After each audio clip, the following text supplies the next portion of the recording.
Hello, welcome to the stream. Today we are checking out this book here, Deify, which is a journaling game about being or creating a god. Strictly speaking, this game only needs tarot cards, but it does have some tables in the back. We'll see when we flip through it in a moment that are numbered that you can roll on for inspiration, so I've got the dice out just in case. I would normally like to show off the PDF as I play a game, as I usually do, but the publisher wouldn't sell it to me.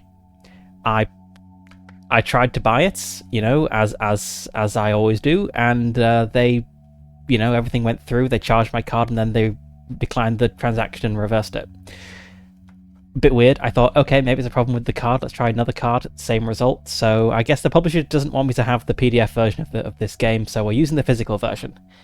But even that was a little bit odd, because the physical version, normally when you buy physical RPG books, you get them from like a game shop. I normally use like Leisure Games or Dungeon Land here in the UK. But this one was from a normal bookshop. So I don't know if there's maybe some distribution thing, which means they can't sell like an ebook version to me in the UK because they have the UK distribution rights to someone else, but whatever, we're using the physical book, it'll all be fine. I did manage to find a digital copy of the character sheet. It's not amazingly high resolution, but it'll do. So let's get into it with a bit of a flip through first. It is quite a nice cover, like you can see the Deify is kind of a bit shiny there. It's a sewn binding. There aren't any ribbon bookmarks, but that's okay. And it is illustrated by Maya Troartha. I don't believe I've seen anything by them before, and it's by Alison D'Antonio. Actually, let's look at the blurb on the back first. Will you be a merciful or vengeful Daisy, benevolent or cruel? The choice is yours. Discover Deify, a solo role-playing game based on mythology from around the world. Create new gods and mold their fate from inception to demise. Manage divine resources like domains, epithets, and mortal champions, which we have on our character sheet here. So we have various things like sacred animals and objects and whatnot. So we have our epithets here and champions, as it mentioned. And then we have many prompts, which are, we choose what prompts to use by drawing from a tarot deck. So about half the book is like just space for notes, which I'm not going to use because this isn't spine.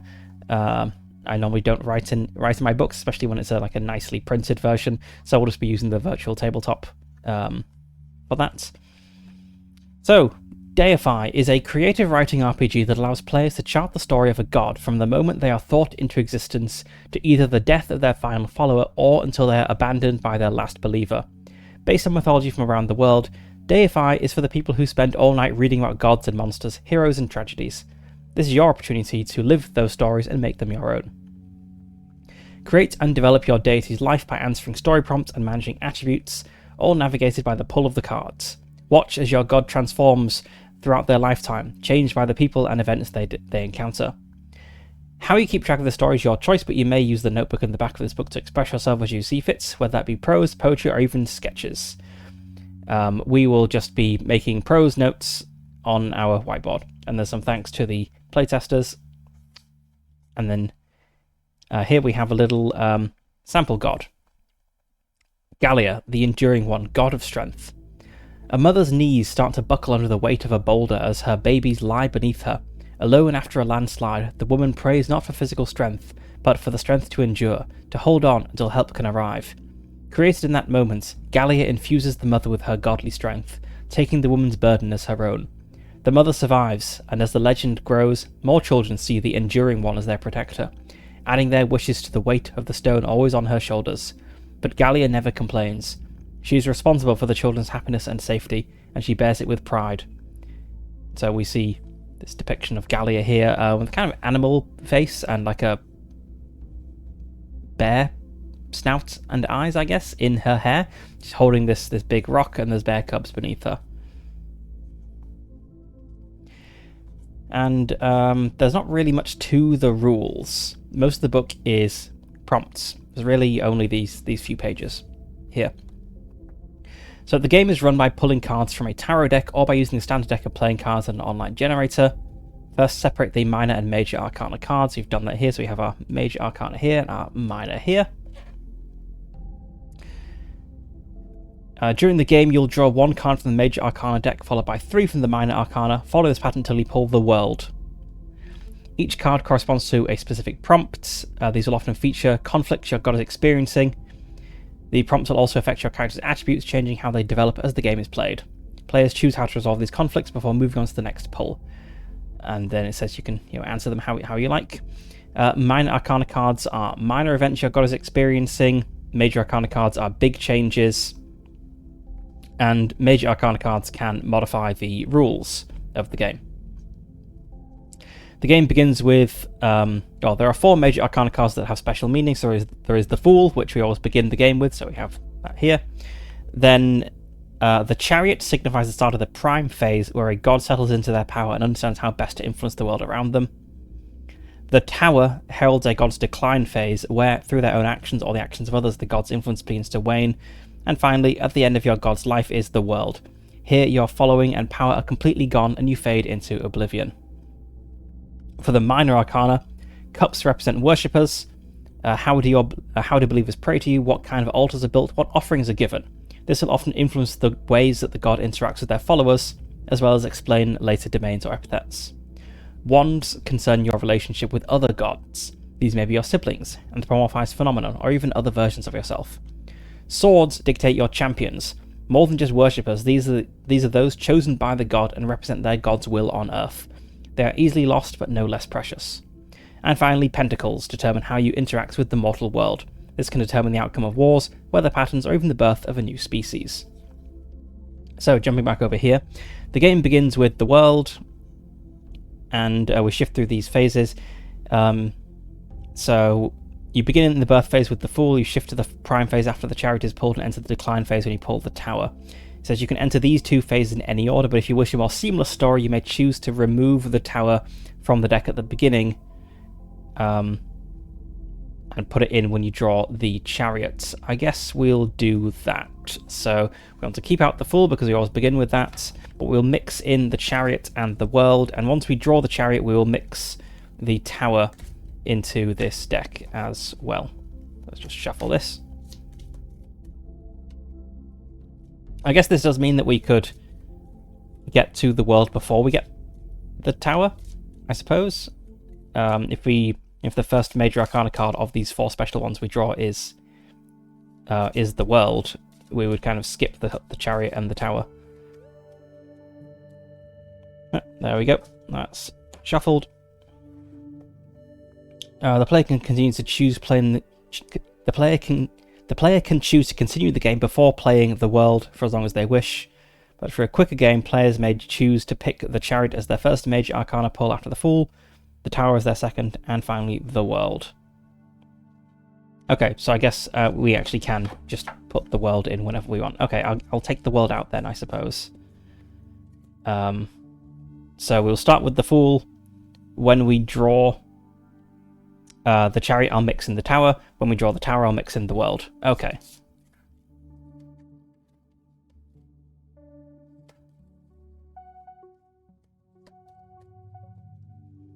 Right, let's move our special cards over here. I've got an optional rule about fates. I'm not going to read that. I'm just going to play the base game this time.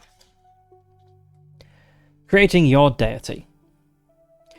As a character, your deity is comprised of 2 parts, their attributes and their characteristics. Attributes are mechanical, as they have the most influence on your god and their personality, and are perpetually in flux. Characteristics, meanwhile, are how they are physically seen and represented in the mortal realm, and are consistent traits of your god. 3 types of attributes are domains, epithets, and practices. Attributes can be gained and lost from both major and minor arcana prompts. You begin the game with 1 of each attribute, which you obtain via the Fool card. Okay. Let's bring the Fool over here. Domains are the aspects of the mortal world that the god controls. This can be anything from women to rain to death. Epithets are the names mortals use when referring to the god. It is bad luck to refer to gods by their true name, so these aliases protect humanity from misfortune. Examples include the Lady of Winter, the Golden-Eyed, or Light of Dawn. And then we have practices, which are the ways in which followers of your deity perform their worship. Some may develop organically, e.g. a god of strength being invoked during athletic competitions, or a god of fortune who's celebrated by throwing gold coins into rivers, while others may come specifically from prompts, forcing you to reconsider what type of god you are becoming. Prompts might make us gain or lose an attribute. We can choose what sort it is in that case. And we have champions. Beyond their otherworldly aspects, gods may have a specific human who carries out their will in the mortal world. These humans are known as champions.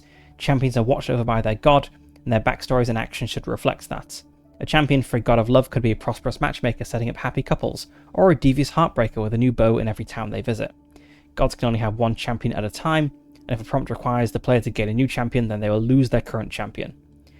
When a champion is created, you must give them a name, a talent that connects to you, a short description of how you met, and at the end of their life, a description of their fate. You will create your first champion when the game begins. And we have an example.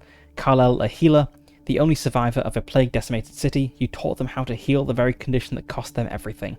Eventually, their skills drew the eye of a king, and when Kal-El could not save the king's heir, they were executed. If a player loses all of their domains, their god begins to fade as their influence is minimized. The game is not over, but you must lose any existing epithets and practices. You may keep your current champion, but if your champion is lost, you may not acquire a new one until you gain at least one domain. Okay, so our god can kind of fade into obscurity even before we draw the world card.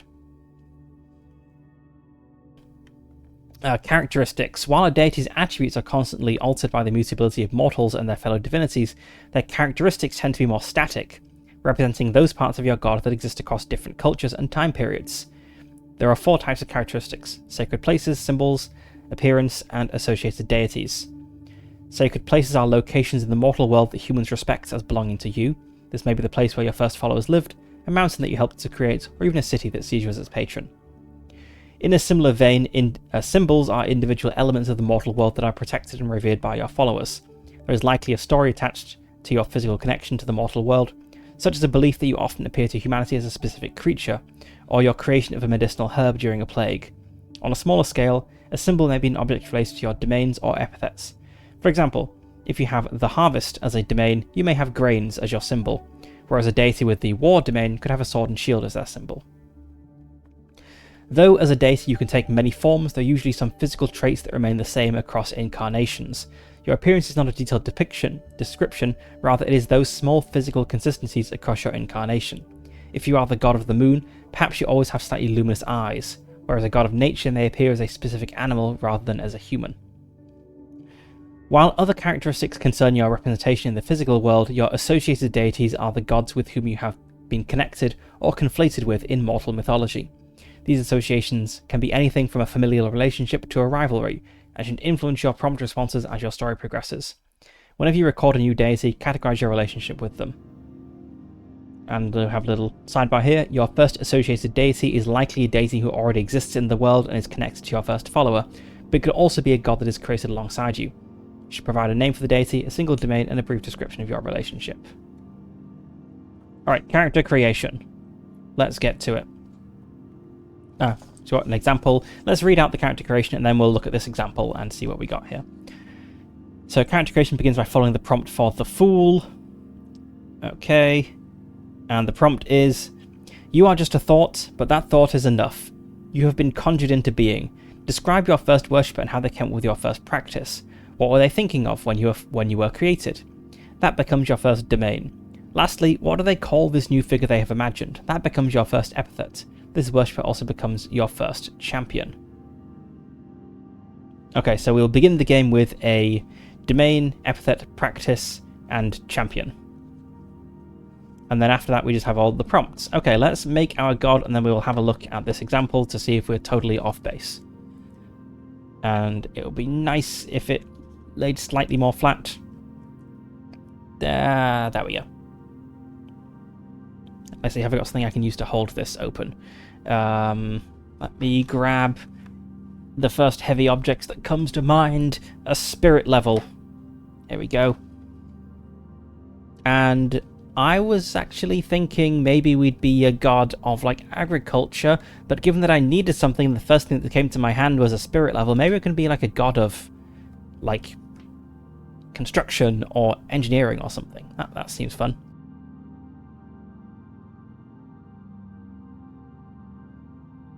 Okay, let's go with that. That wasn't anything like what I was thinking, but that's a fun idea.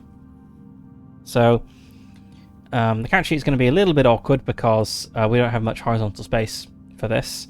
Okay, so I need a practice. So a practice is the thing that my worshipper does. The domain is what I'm related to. The epithet is what they call me, and this person is my champion. Right. I can also write a little story about how this went down. Okay, so let's say my domain is honestly,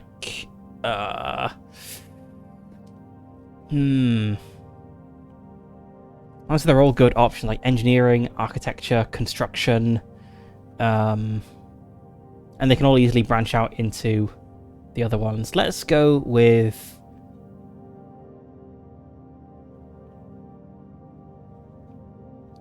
architecture.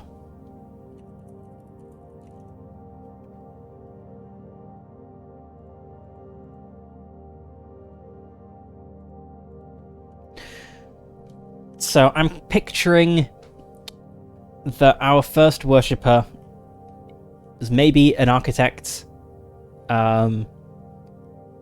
in some generic past fantasy. Let's put the full there because that's what we're doing. Some generic past fantasy world, and they were tasked with designing some sort of building, and maybe like a kind of city-state style environment. Yeah, let's go with that.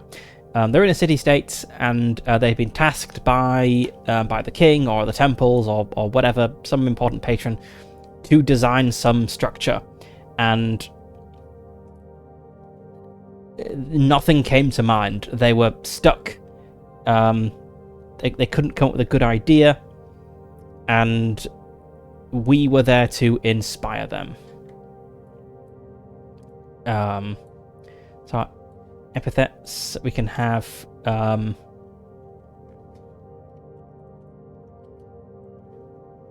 muse. Muses are normally associated with poetry, but I think you can associate. I think you could associate a muse with anything, really. Okay, so we have a domain, we have an epithet, we need a practice. What do they do? I think we actually have tables in the back of the book, so let's just have a look there. Let's use this as a bookmark.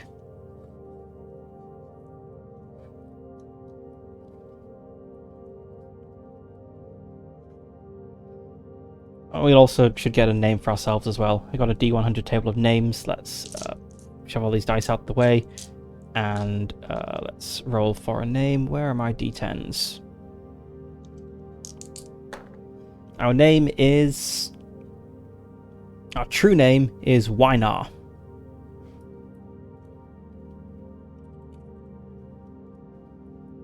Let's put that up there. And for practices...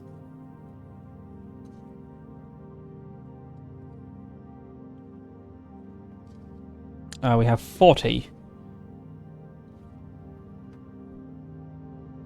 Okay, I guess we'll roll a D10 and a D4. So these, I guess, are not roll tables, because no one has a D40. But it's fine. Okay, that will be 10, I guess. Pressing foreheads together.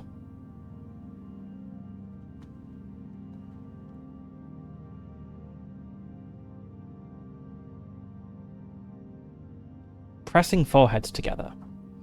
I can kind of see how that could, like, arise in a ritual, right? Like, you have two people who are trying to solve a problem.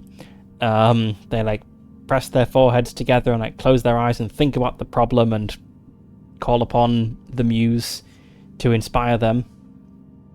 And I'm not sure how that could be like the first practice that comes up, because we have one follower initially. Try rolling for another, or we can just pick from the list if nothing inspires. Okay, that will be a 39. Celebrating a birth for 1 month. Okay, none of those really fits. Let's just have a look at the full list.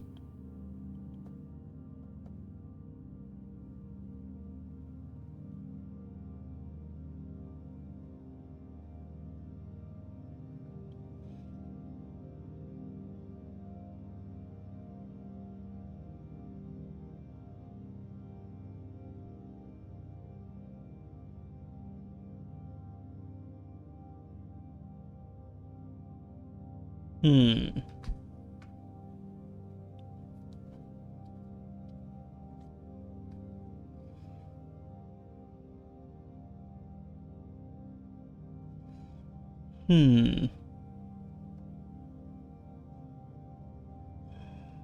Maybe planting flowers?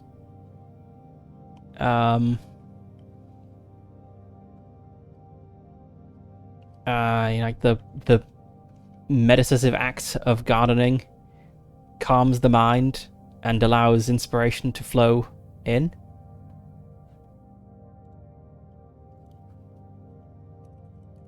Just go with gardening more generally.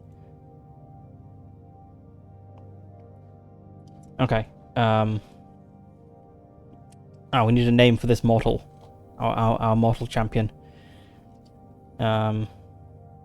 List of mortal names somewhere. Here, 100 mortal names.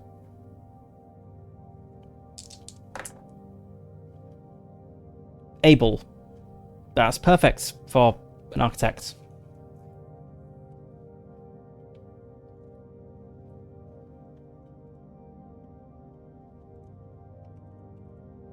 Okay, what do we need for a champion? Just give them a name and talent that connects you, short description of how you met, and at the end of their life, a description of their fate. So I guess we'll write something below about how we met. But the talent is, they're an architect.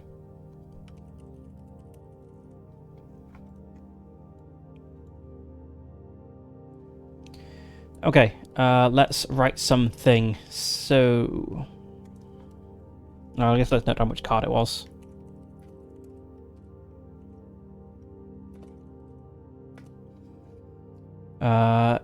Abel.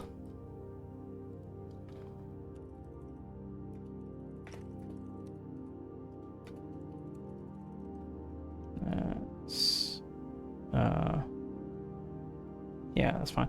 Abel paced back and forth, uninspired. Oops, I didn't want the line to wrap there. There we go. Abel paced back and forth, uninspired, tasked with designing the new. I don't want it to be like a religious structure, because then it'd obviously be like the question is obviously, well, why is this person not inspired by that god? Are you like a place of commerce, like a market or something?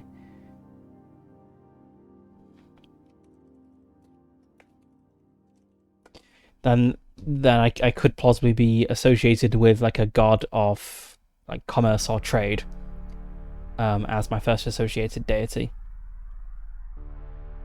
So Abel paced back and forth, uninspired, tasked with designing the new great market. Nothing worthy came to mind. So I am associated with the deity right at the beginning, right?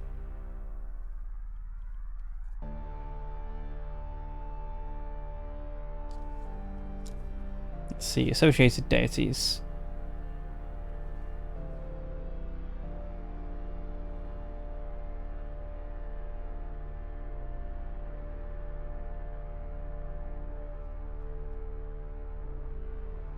Okay, so I don't start with an associated deity.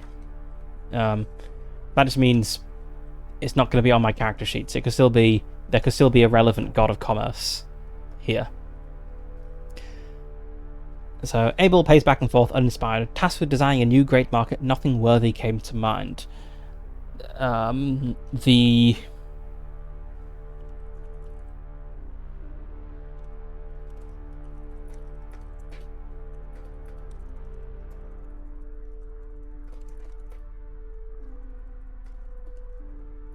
This is to be a demonstration of the wealth and power of whatever his city-state is called. I somehow don't think the book had a city-state name generator. Just look online.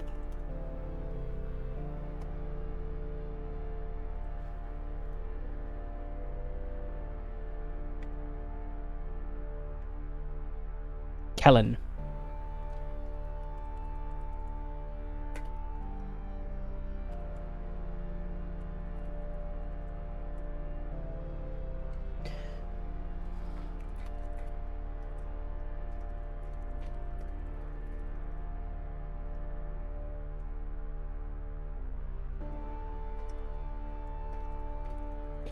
This is to be a demonstration of the wealth and power of Kellen, so it had to be far beyond anything done before.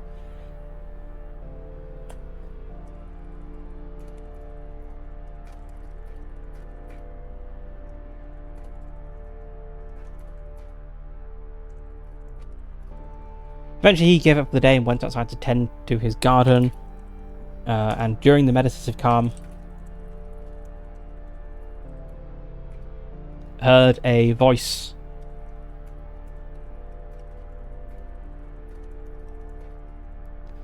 Heard a voice whisper in his ear, inspiring him.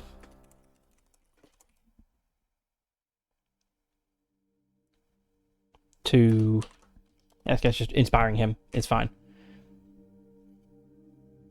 Yeah. Okay, let's see what our example god here is. Adi is a god of luck who appeared when a sailor called out for safety during a perilous voyage. Because the sailor was raised in a culture known for order and resignation to one's fate, luck was not a concept he understood. In this moment, Adi was created, and she brought the sailor to safety. As he coughed up salt water, the sailor became her first champion. He gave her the epithet, the Merciful Lady, and drinking a small amount of salt water became the first practice associated with her. Pretty good.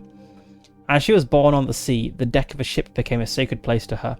The seagulls that called to her champion, the seaweed that covered him, and the sharp shells on the coastline that bit into his palms became her symbols. Lastly, as his vision cleared, the sailor thought he saw the shape of a woman with hair that almost seemed to float around her as if weightless. Now, whenever Adi appears to mortals, her hair always seems to float slightly and never touch her shoulders. Weeks after his discovery, the sailor returned home, regaling his village with stories of Adi and her mercy. As the message spread, the local culture's god of motherhood, Orani, welcomed Adi to their pantheon, treating her as a daughter. Okay. Right, so when you finish answering this prompt, make sure you write down your first domain, epithet, and practice. Record the story of your first champion. Yep. Next step is to determine your characteristics. You begin the game with one of each type except for symbols, of which you start with 3. Alright. So our characteristics are...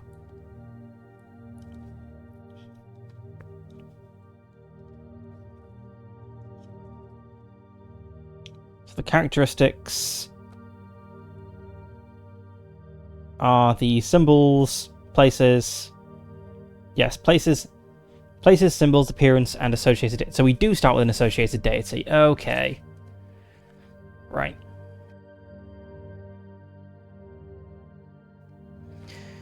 Okay. Appearance.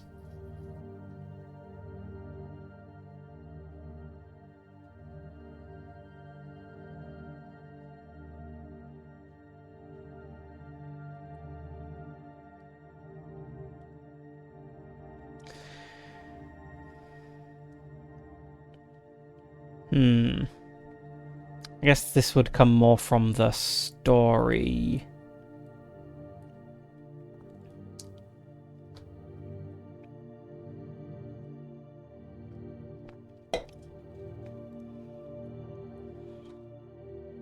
Alright, let's see what we got so far. So,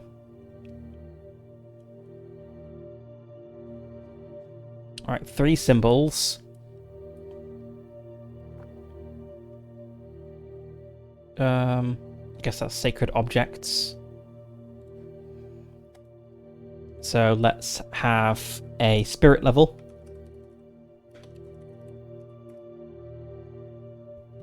Because I've got a spirit level.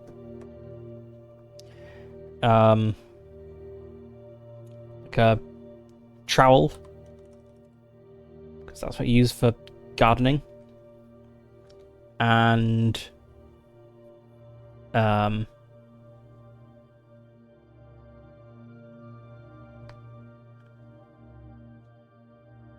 see a third object. I can come back to that. Do we get a sacred plant? Let's see. We have a sacred place. Thing about appearance and a related god.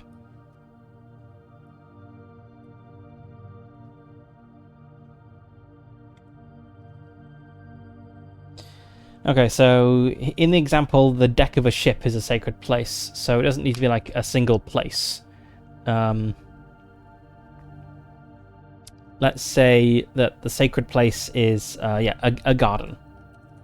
Like a tended outdoor space. We'd a bit about our appearance and associated deity. I think there's got to be like a god of commerce,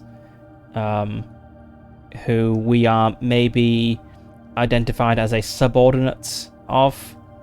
You know, if the story goes that the god of commerce sent us to like inspire this architect to have a good place. 86 would be Cafone or Cafone.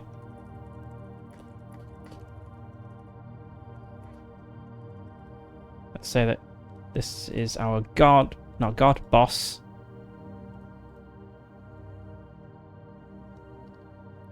Okay, we need a third object, so let's just put a question mark so I don't forget.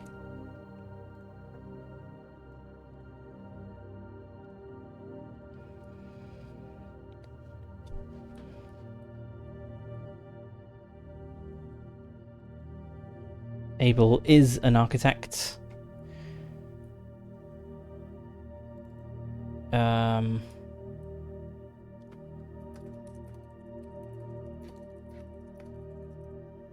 He looks up but saw nobody. You do need to see something because we need something for our appearance. So he looks up but saw nobody. What would you see?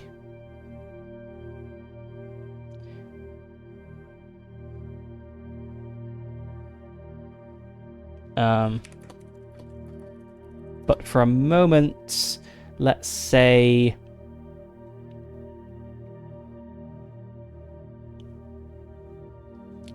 I'm thinking like that phenomenon of like seeing faces in things. Like for a moment he saw like a calm, smiling face, like smiling with the satisfaction of a job well done.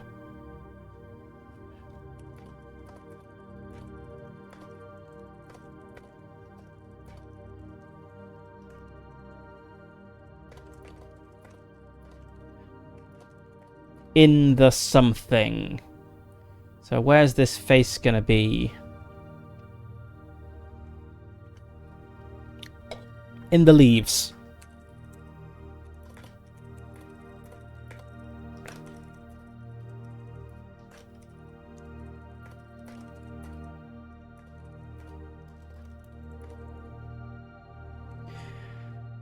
Okay.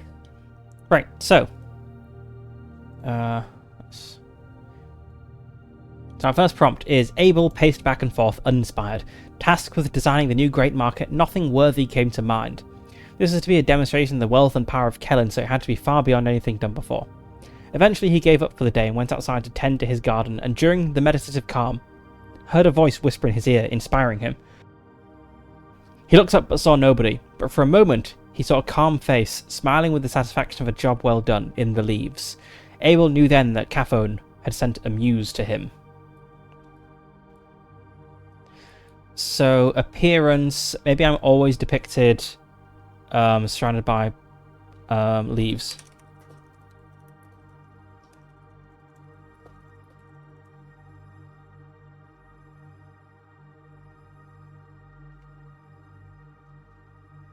Okay, and we need one more symbol. We can get a sacred plant, possibly, as our third symbol.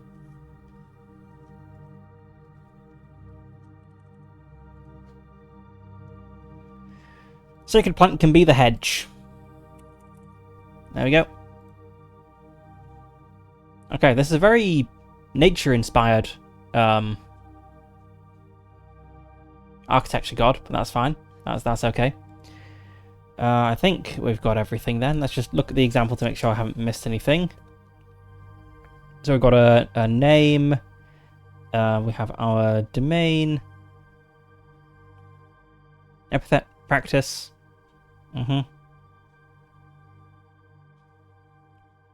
Then we have 3 symbols. An appearance.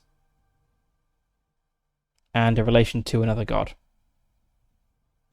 Yeah, okay. I think we've got it done. It's now onto the prompts. Or rather, we need to draw a minor arcana card and then we proceed. But here we have a little example of Rhapsody, the Songbringer, god of sound. In an era long since past, a farmer sits in his field after a long day of work. His bones ache, his feet are blistered. The silence of the meadow hangs around him like a curtain. A distant wind chime pierces through the veil and lifts his weary spirits. He plays along on his pipes, feeling grateful for the reprieve. In that moment, Rhapsody, the Songbringer, is born.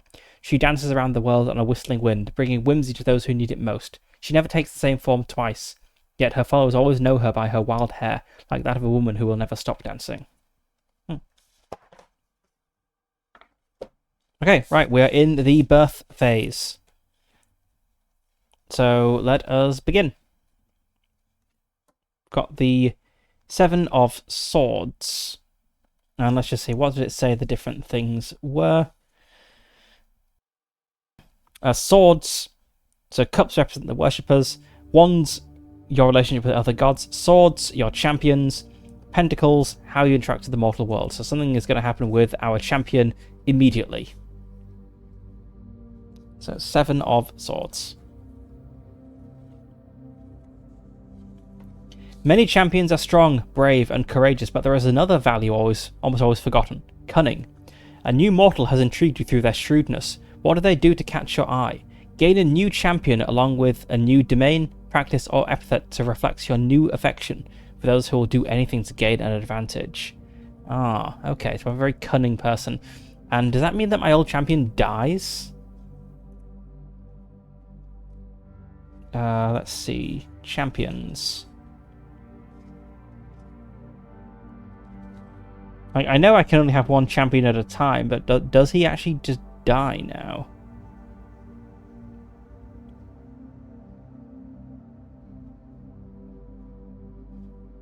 I guess so. Okay.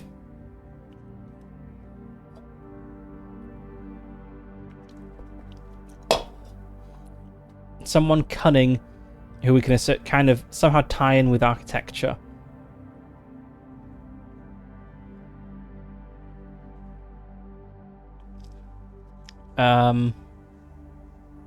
Or gardening. Or, okay, I think I've got it. We're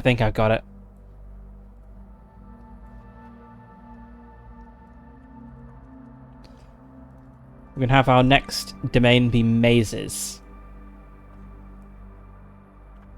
Because, so let's just cross out Abel, sadly. Our next champion is someone who makes hedge mazes. That seems cunning.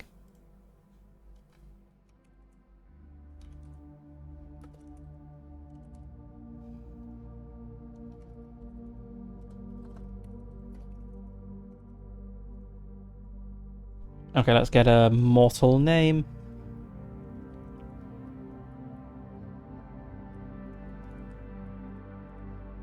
Let's put a bookmark in the names because we'll be referring to these a lot.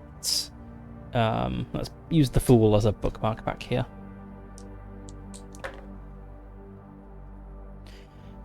Okay, 9. Teresa.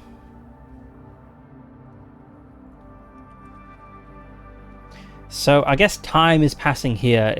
I think we're probably coming to the end of Abel's life.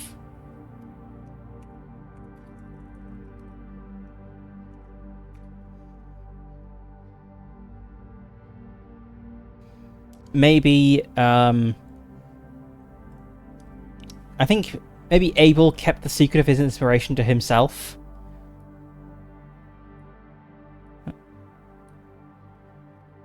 Over many years, and he became renowned as a great architect.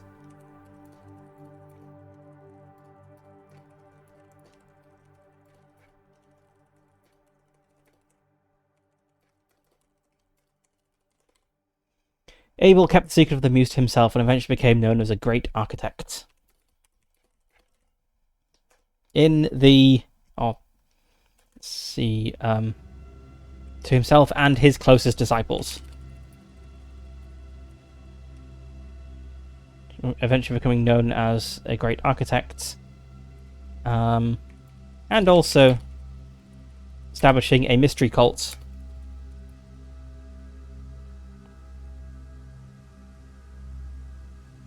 Okay. This feels like a very confused sentence. Let's see. Abel kept the secret.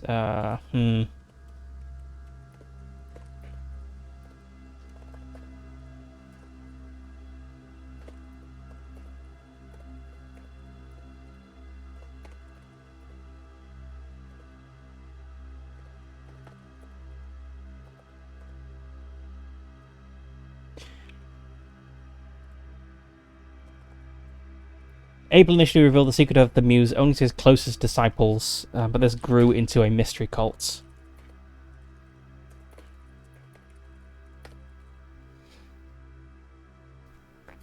Containing many great architects. Architects, engineers, and gardeners.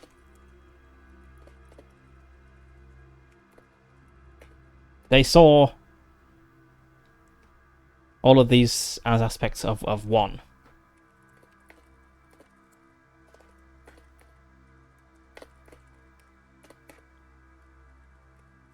As aspects of one domain. Eventually, Abel passed away.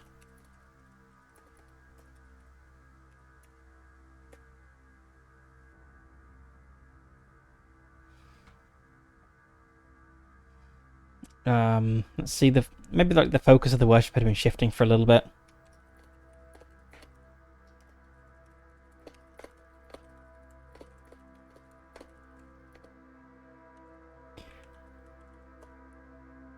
So, it's a cunning champion. Shrewd. So, I think, let's say like the focus... Focus of worship had been changing for some time before this, but with the death of Abel, a new mortal, Teresa, that was the name, was able to seize power in the cult.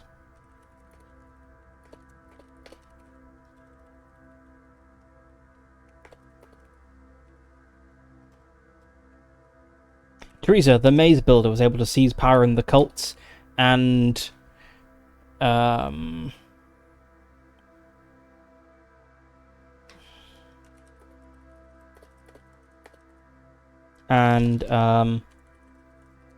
incorporated. Let's see.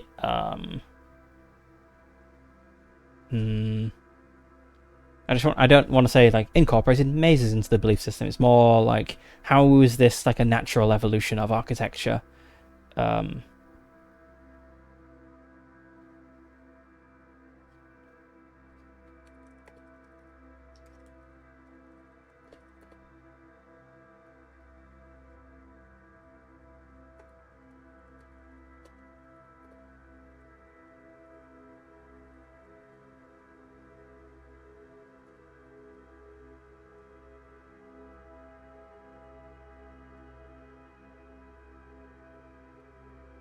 The focus of worship had been shifting for some time before this, but with the death of Abel, a new mortal, Teresa the Maze Builder was able to seize power in the cult and incorporated more experimental approaches into the beliefs. More experimental and abstract approach into beliefs, straying from the functional and aesthetic mode taken by Abel. I think probably I want this to stop being a mystery cult at some point, but I think I'll be guided by the cards as to when that happens. But I believe we draw 3 minor arcana cards. Let's look at the basic rules.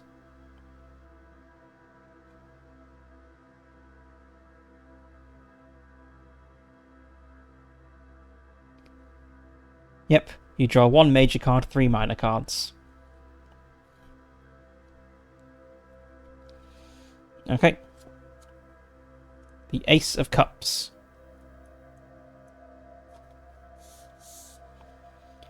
Think back to your first follower, Abel, so long ago. They saw something in you, wanted you to be something greater than you were, and they practiced that devotion. Uniquely, gain 1 practice that they created as practice only by your followers, and describe the way you felt the first time you experienced it. Okay, so this is going to be a new trait in the mystery cult.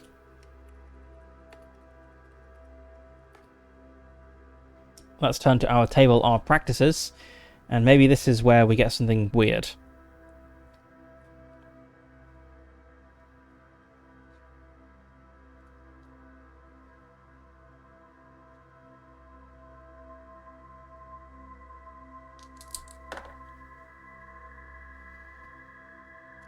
Participating in athletic competitions.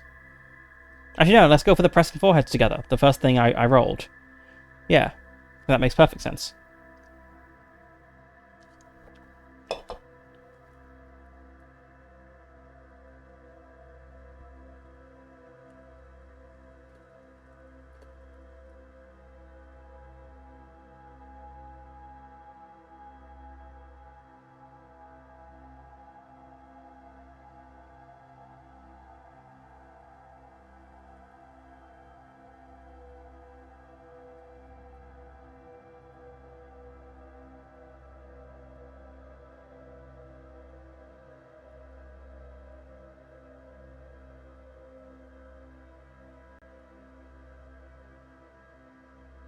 Though Abel is gone, his influence on the cults, now rather less of a mystery than it was in his day, is still strong. The practice of 2 initiates pressing their foreheads together as they clear their minds of all but the problem they're trying to solve, or thing they're trying to gain inspiration of.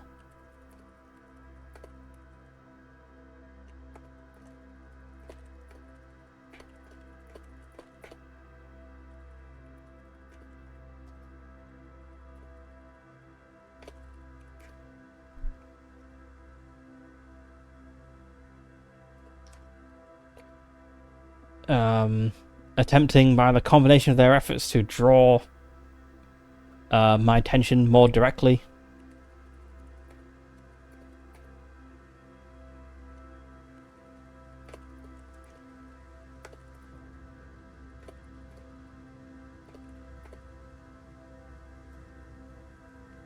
Remains amongst the core believers.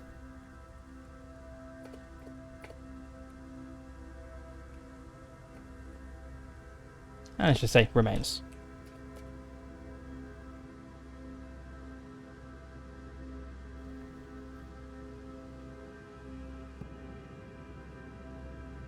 I guess I was pleased because I guess up until this point it was maybe like one person occasionally going into the garden and like weeding or planting and being like, "Oh, great muse, please send me inspiration." But now it's like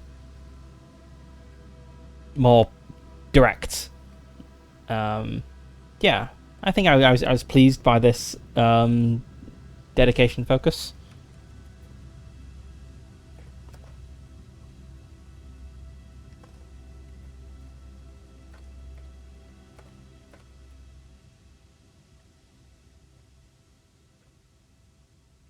I was pleased when this new form of worship first appeared. Okay, now we have our third minor arcana card. We have the 10 of Pentacles.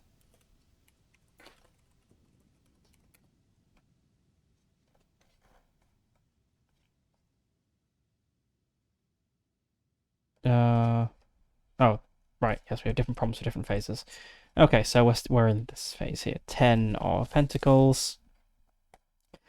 The gods have told you what the world was like at its very beginning, how unformed it was, how unsettled. Similarly, they have taught you to see the cracks in the material realm. Is this the right one?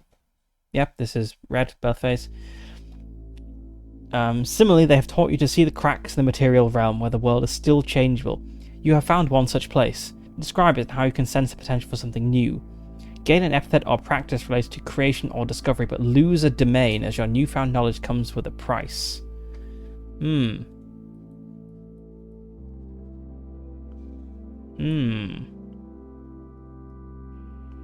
a domain?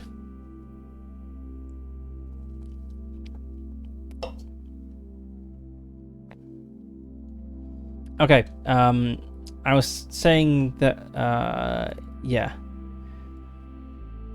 Yeah, maybe it is still a mystery cult.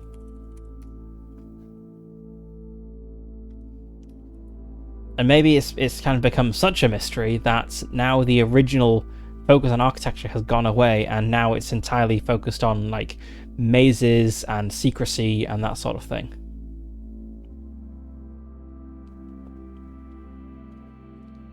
Yeah, let's go with that.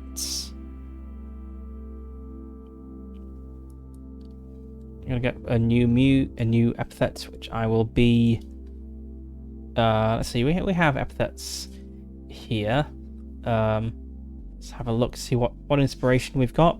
It's something to do with like mazes or confusion or hiding things.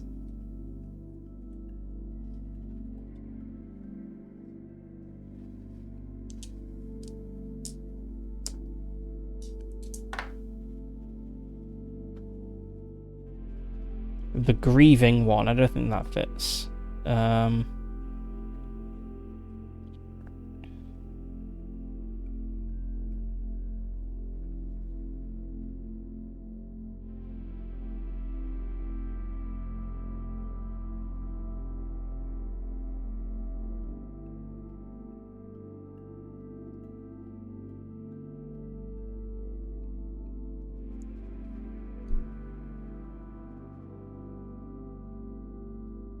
So an epithet related to like mazes. A creative epithet related to mazes.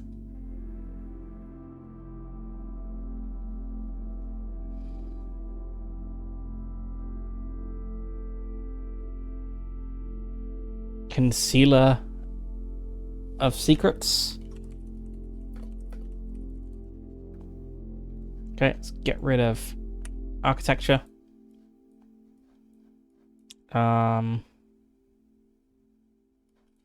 Do I want to maybe note down? Yeah, maybe I want to like keep track of what I've got, what I've had and what I've lost. So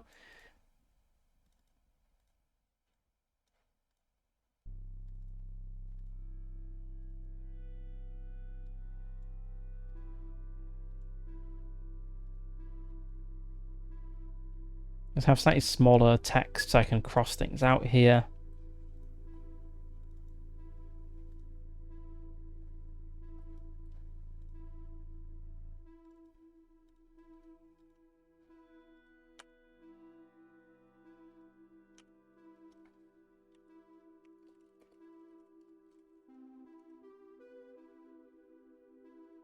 I think it'd be nice to, look back at the end and see how our god has changed.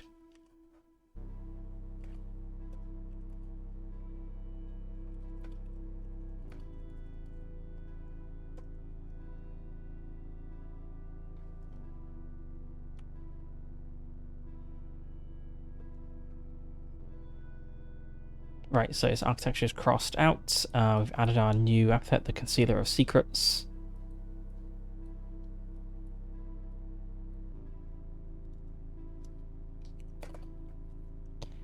And Yes, here we are.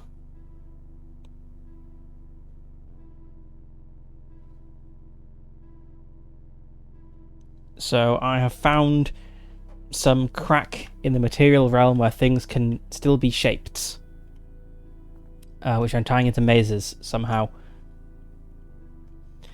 Maybe like caves.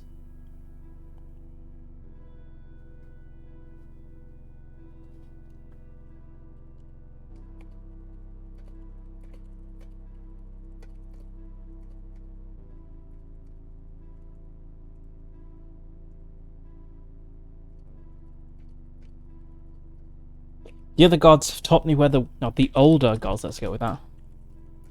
The older gods have taught me where the world is was still unfinished, where it can still be shaped. There is one such place.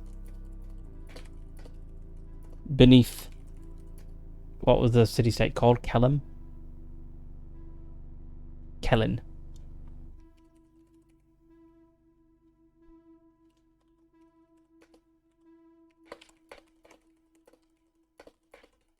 In the caves under the earth.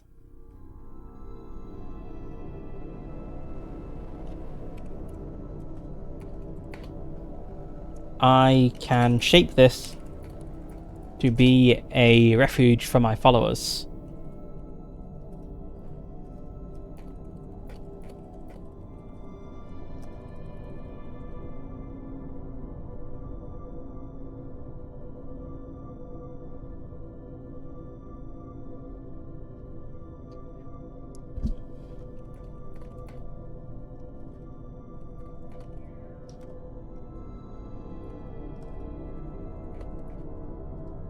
I can seal it from all the unfaithful.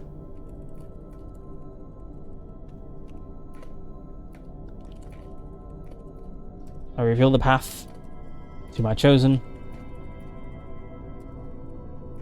and they now dub me the Concealer of Secrets.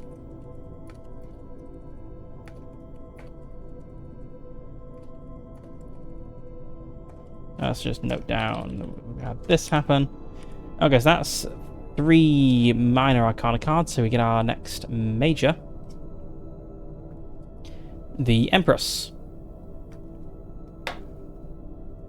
So where's our major arcana? Is it still in this phase? No, okay, so the minor arcana prompts change with every phase, but it looks like the major ones are all... They're all together at the end here? Yeah.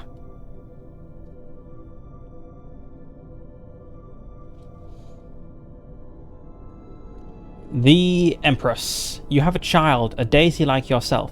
Maybe they have another divine parent. Maybe you created them by yourself. Who is this god, and what do they represent?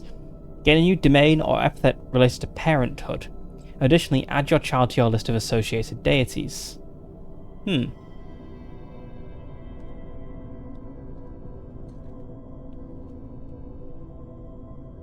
Okay.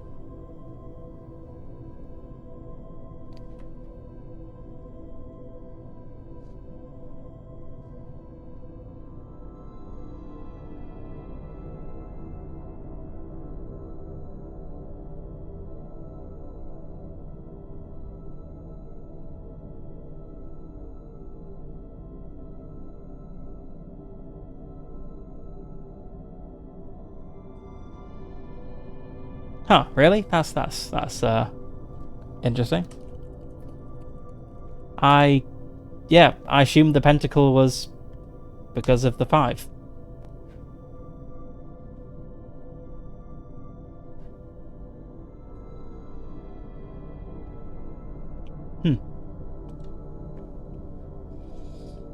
Okay. Well, let's come up with an associated deity. Probably something to do with caves, I guess, since that seems to be where we're going with this.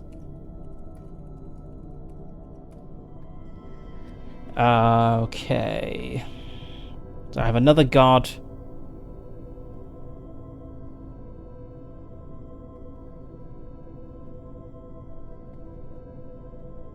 So if I have like completely jumped the shark and gone away from architecture, and now I could just kind of focus on mazes and hidden things, and a secret underground refuge for my followers. Some sort of god of caves, I think, makes sense. Let's get an immortal name.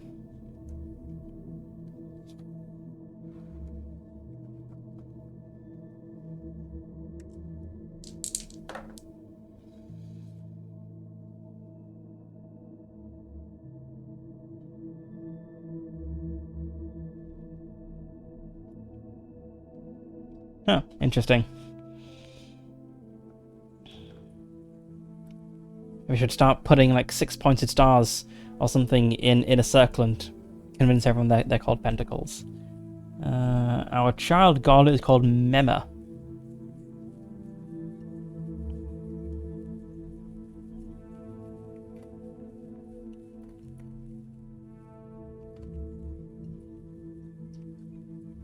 God of, I guess it's not just God of like navigation underground. Go for a very specific one.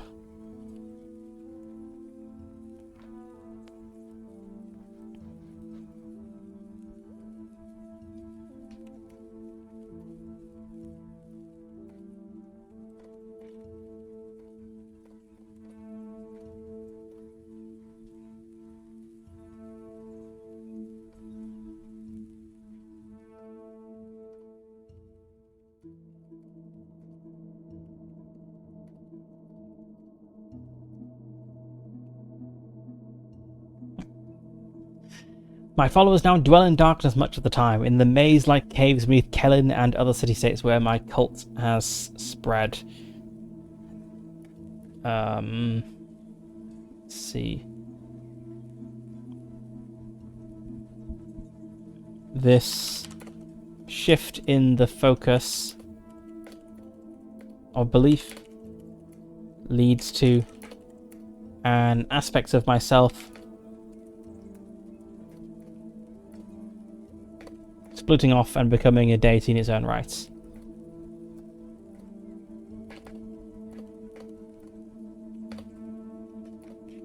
Whatever the guy was called. Mema.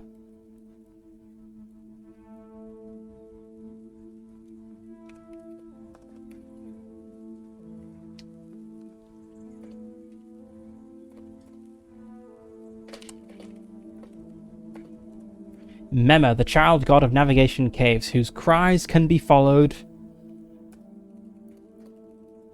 like string through a labyrinth. Like thread through a labyrinth, rather.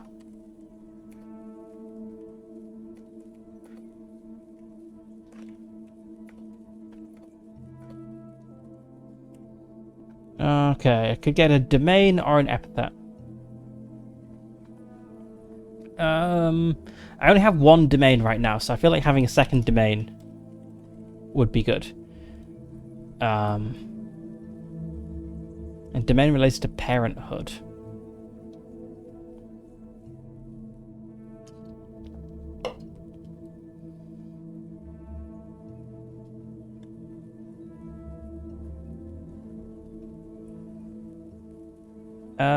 Lost children.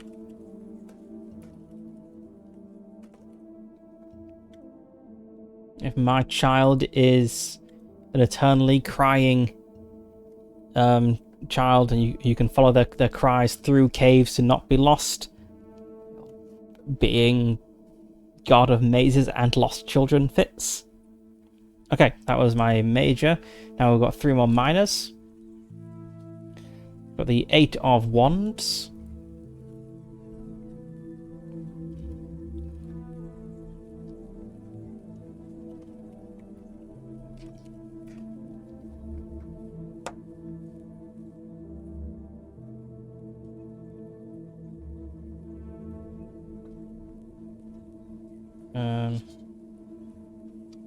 Right, yes, that was there. Yes. Okay.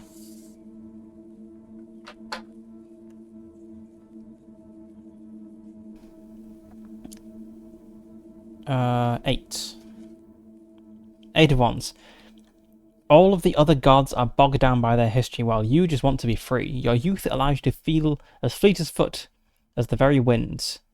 Gain an epithet or domain related to travelers, the wind, or speed, and describe how you discovered your love of wandering.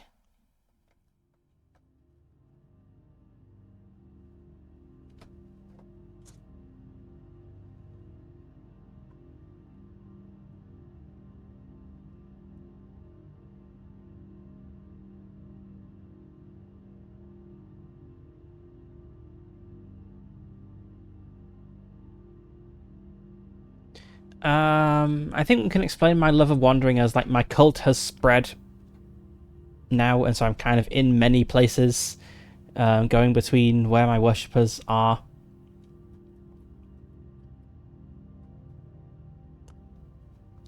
Whereas originally I was kind of in like a single city state, so very, very constrained. I think an epithet maybe like the fleet-footed.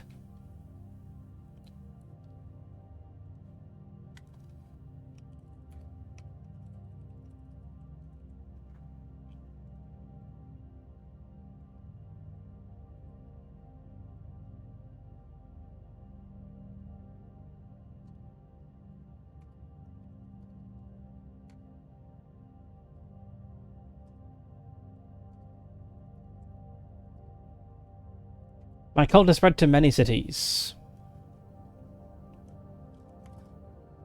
and my followers expect to be able to call upon me wherever they are.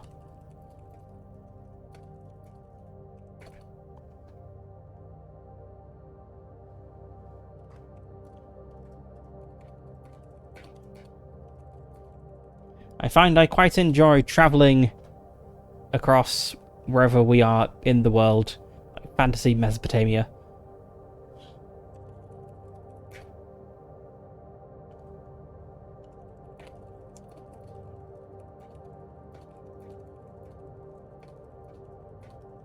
I find I quite enjoy travelling from place to place, given my humble origins in one garden. I don't think there's anything useful actually in noting down like when I've gained new things or whatnot. Like I'm crossing things out on the character sheet when I lose them. That's good enough. Okay. Next we have another 8. This is the 8 of Pentacles. Mortals believe that to excel at something they must practice it. As a god, the idea of patience is foreign but intriguing. You decide to pursue something but force yourself to learn it at a human pace. What do you wish to accomplish? Gain a new practice related to this goal, but lose a domain or epithet as your distraction keeps you from your followers. Okay,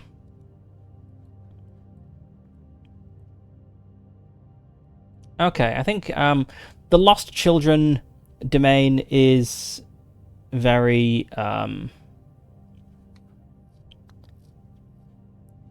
tangential. Like where we have become some sort of like chthonic deity of maze-like caves. And also, if our child Mema is the like child god of navigation underground, and you can follow his cries to get unlost, it would make sense that the kind of handling of lost children would shift over to Mema.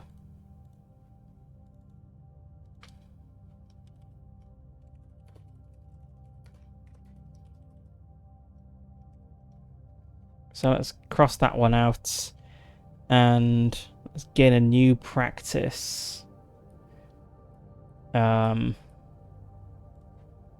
Maybe mining.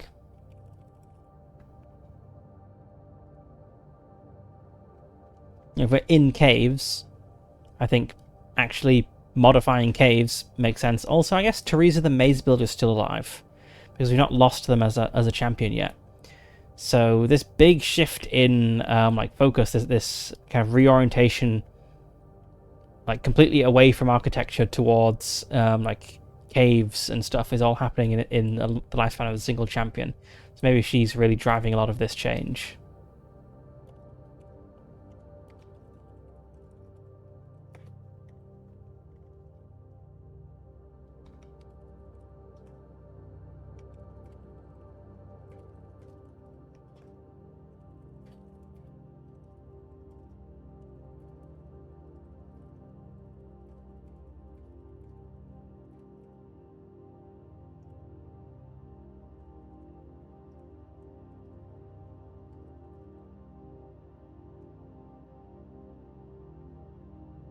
My followers change their underground dwellings to suit them better, but they are so slow. How can they stand it?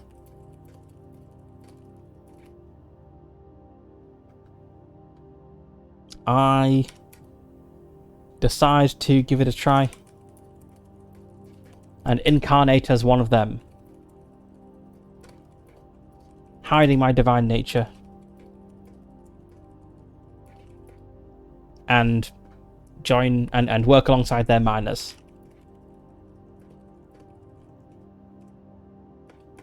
It's an interesting distraction for a few years.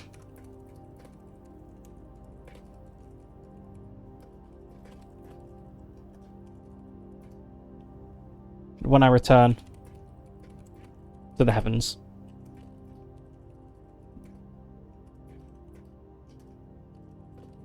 find that Mema has usurped my patronage of lost children.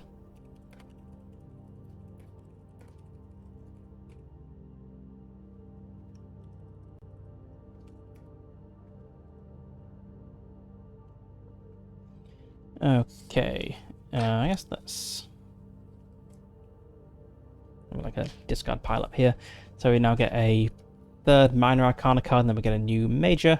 This feels like the game is going to go on for quite a while if we have to get through 4 different major arcana cards which are shuffled in here somewhere to end the game. But we'll see. Okay, we have the 7 of Cups.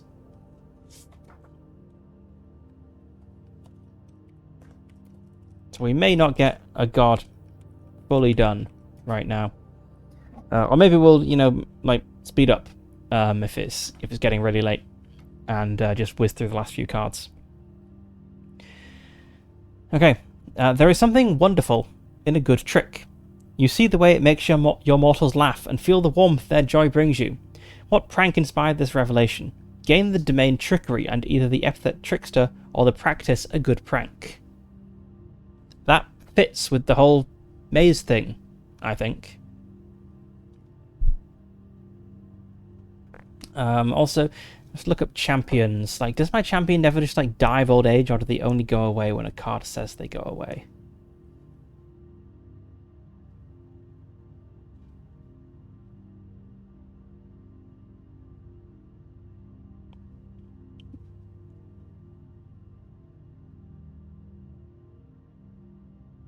It doesn't say that they'll go away just by themselves.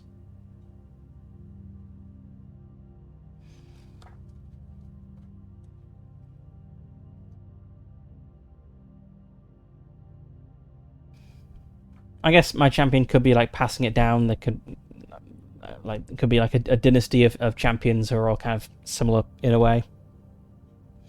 Okay, so I'm going to gain the domain Trickery, which definitely fits.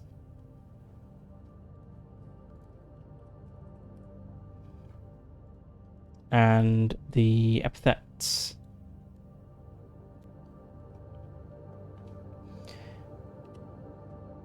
I don't think I want to gain a practice of pranking people. I don't want my believers going around like pulling each other's trousers down or like throwing water balloons at each other or whatever.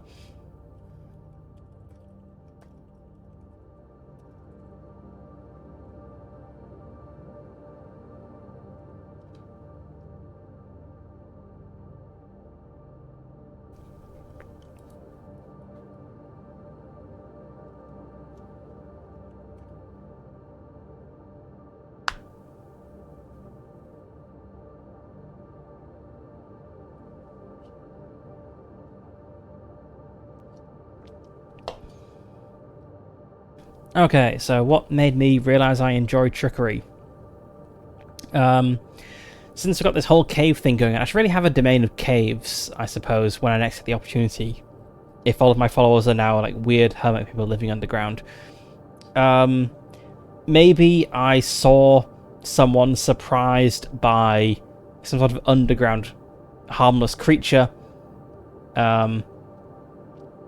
Like they turned a corner and saw a creature and were like, "Oh my god, it's a cave bear" or something, and it turned out to just be like a harmless bat or something.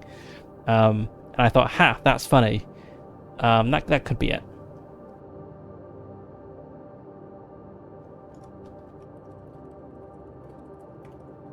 The funniest thing happened.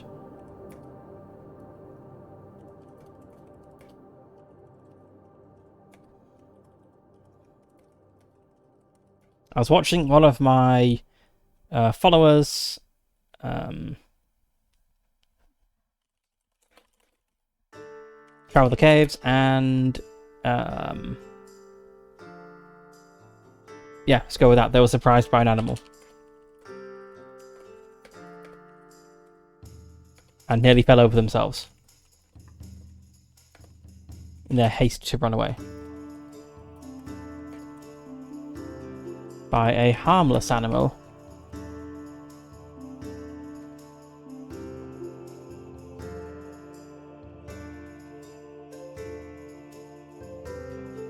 I think I shall endeavour to set up more situations like that in the future.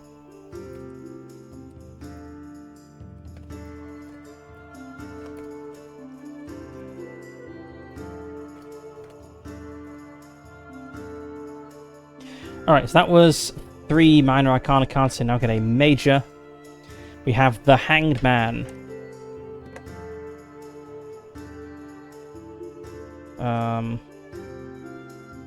Major arcana is here.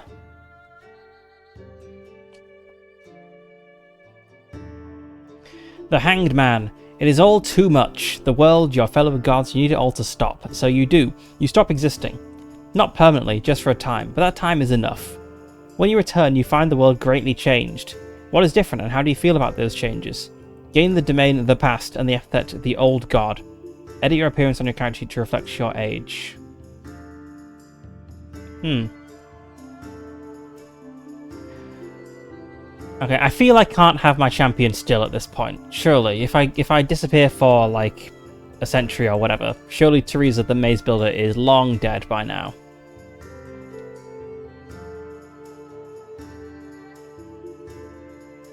Like, maybe my cult has survived, but it wouldn't be the same people. Okay, the epithet the old god.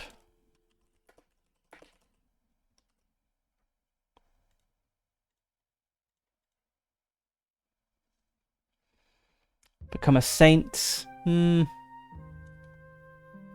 Maybe. I'm not really sure about the whole afterlife thing in this world. Yeah, I mean, there's been nothing to say that this person becomes a god, so maybe people are worshipping Teresa the Maze Builder, but they're wrong. Okay, so my appearance, I'm always depicted surrounded by leaves. I need to change this to reflect that I'm old now.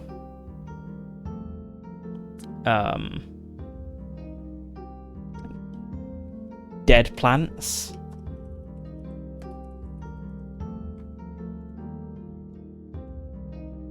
Kind of funny that the only sacred place I've got at the moment is the garden, and my sacred plant is the hedge, and I'm now always surrounded by dead plants because I'm old.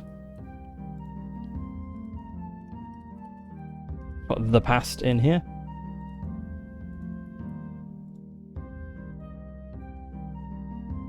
Okay, right.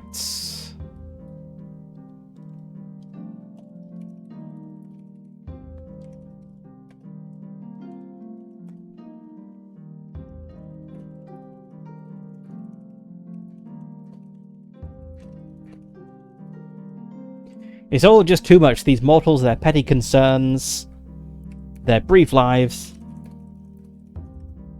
I need a break.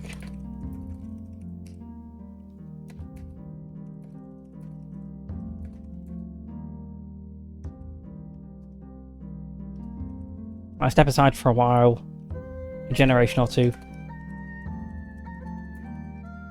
or 4, and return to a world.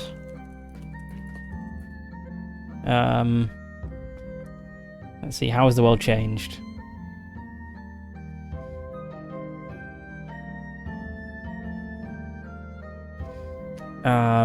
Maybe it's much more interconnected. There's like more trade going on.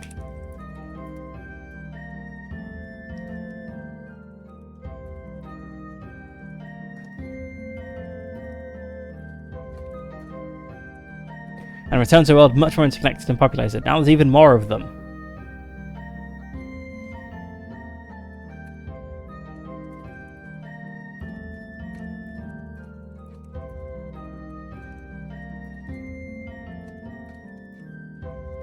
It does please me to see that my cult has survived, though diminished in my absence. Right. We have the Two of Wands. We're still in the birth phase. So we're having like a midlife god crisis while still actually being a young new god.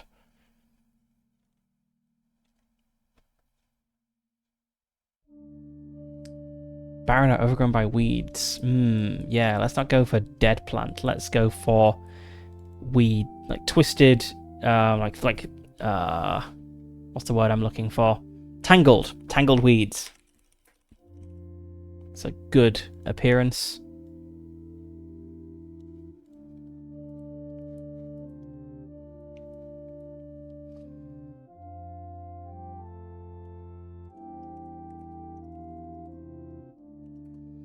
Okay, Two of Wands.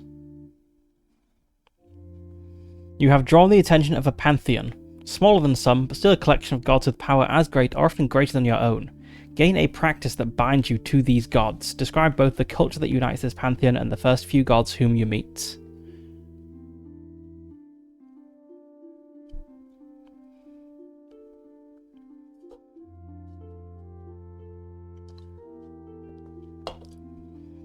Okay, so I step away for a little while as a break, come back, and these new gods are like, hey, we saw you from across the pantheon. We saw you from across the plane and think you're cool. And you should hang out with us. So I already have 3 practices. Can I only have 3? Do I need to get rid of 1? Let's see. There are 3 boxes. That kind of suggests you can only have 3.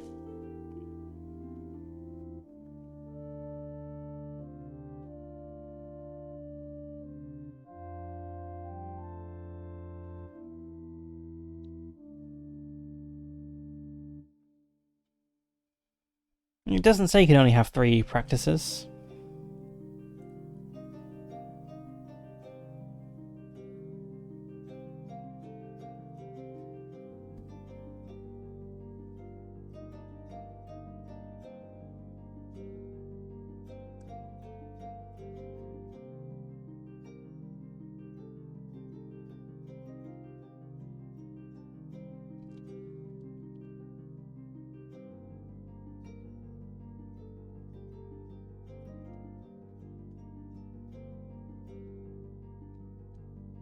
I guess I'll have another practice then. So I've got gardening, pressing forests together, mining, and a practice that binds me to some existing pantheon. Probably like animal sacrifice. Gods tend to like that. I think I'm also gonna get rid of the gardening. I still have a garden as my sacred place, so it makes sense to have that. Okay, let's keep these existing things.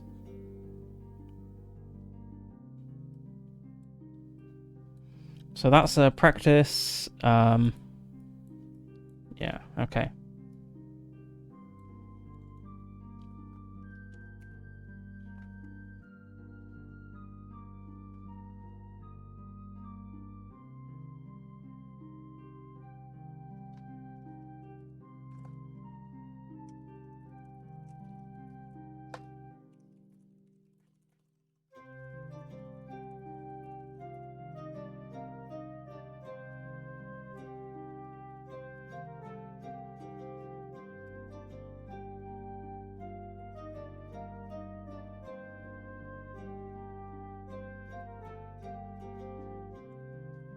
Since I have been gone, the gods of this land have joined together in a pantheon and do not appreciate an outsider showing up. Even though I'm older than some of them.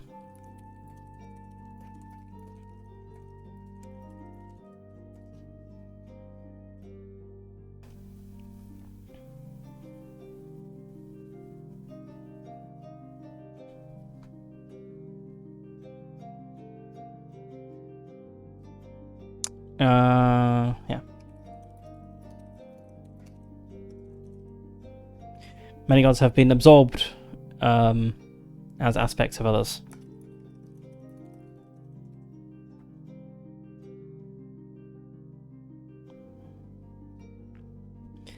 Yeah, I'm kind of vaguely picturing since I've been talking about city-states, I'm kind of vaguely picturing something like Mesopotamia, where kind of like each city had its own like patron god, and they were kind of gradually combined with each other and that sort of thing. And they are all joined together in a family, as gods often are. Yeah.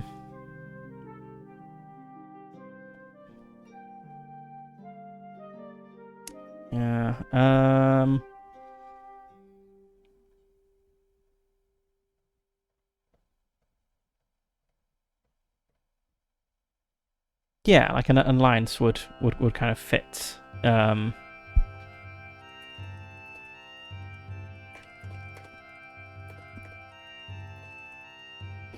They stand together as an alliance to protect this land and demand I join them. And I need a war god. In my list of names.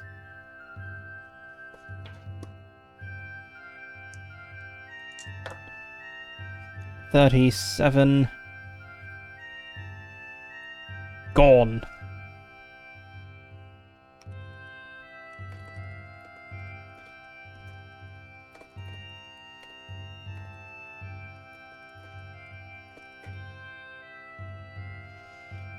They stand together as an alliance to protect these lands. And Gorn, a war god, demands I join or leave. I join and am bound to them through rites of sacrifice.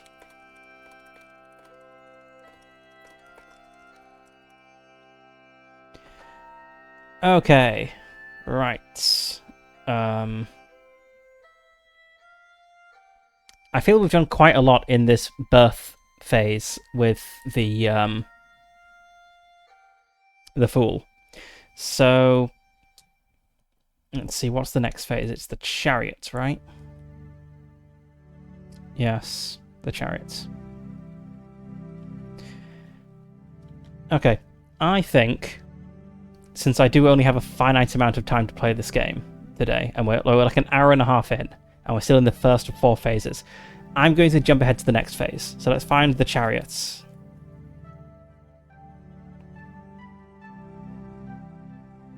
Yeah, it was the Chariot's down here, and so that's quite a lot of cards before we get to the Chariot.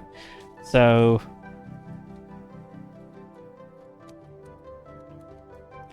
let's make our... Actually, no, let's just jump ahead to the Chariot right now.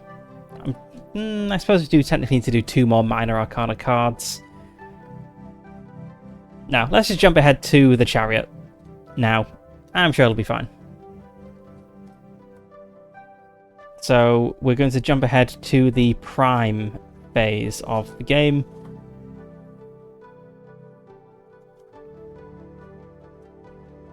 Let's put this in as a bookmark and see what the prompt says. The Chariot. Time has passed since your birth, perhaps aeons, perhaps moments, but you have become something new. You move from your birth phase to your prime phase, acquire a new domain, epithet, and practice. You may either keep your current champion or select a new one. Describe how you change as you come into your power. Okay, so let's move this over here. And we're going to start a new text box here.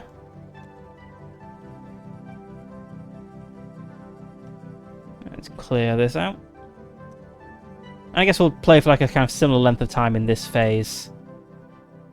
And then move on to the next phase. So, okay. Acquire a new domain, epithet, and practice. So we already have 3 domains. I think we can keep them. So we have Trickery, Mazes, The Past, and I really don't know what to go for a new domain. So let's look at the list of domains and maybe roll for one. We also need a new champion, because I decided our old champion had died of old age.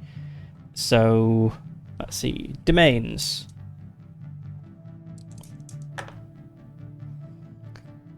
Tradition. that kind of fits with the past.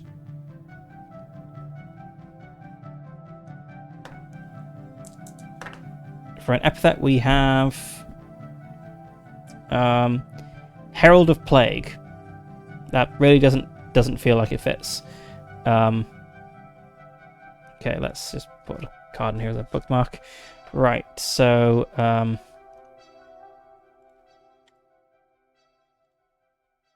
we have whatever it was, tradition. Let's put it down here.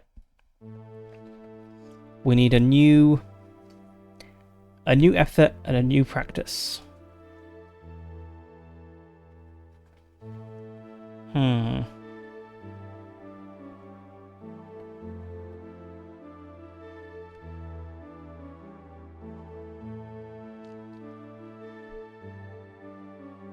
I mean, the Herald of Plague is cool, but it doesn't really fit with anything we've done so far. We're kind of like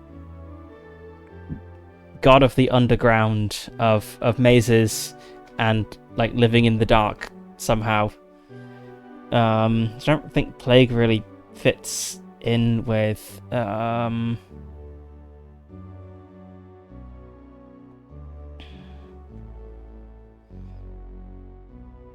maybe we could be. We've got the coming silence here. That could be cool. If our new practice, yes, we do need new practice. If our new practice is like silence, so our followers live in these creepy, like completely silent underground maze-like places.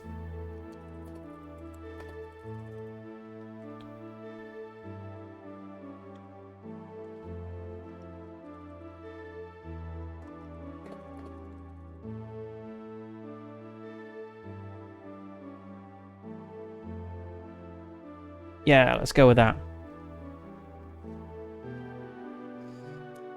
Okay, and a champion. Okay, what does our champions table look like? Well, first we need a mortal name for our champion.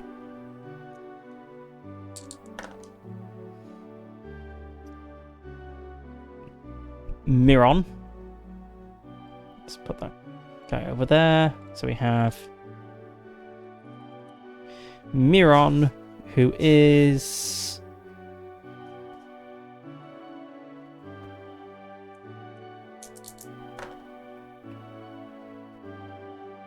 a person who has lost their memory. Miron the Amnesiac.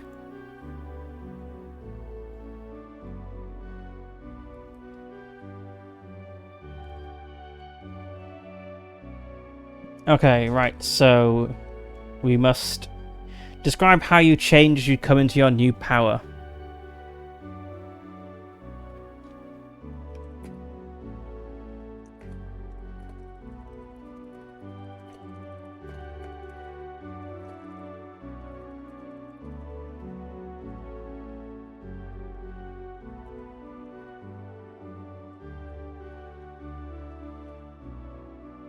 Time has passed. I'm no longer new to this world or this pantheon. My followers are numerous and widespread, and yet their beliefs keep changing. Keep influencing me.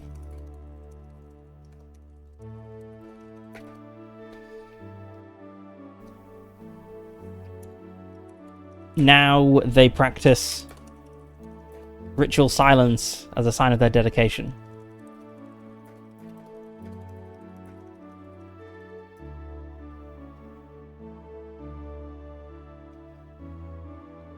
And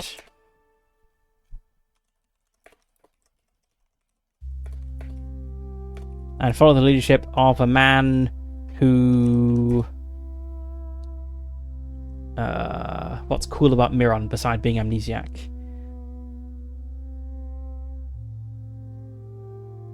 Maybe he just doesn't remember words. Like, he's so amnesiac he can't remember how to speak. So now they practice ritual silence as a sign of their dedication and follow the leadership of a man who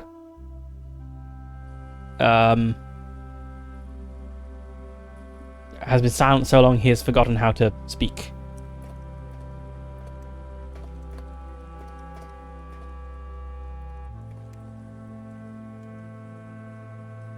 Holy man who's been silent so long has forgotten how to speak. Okay, cool.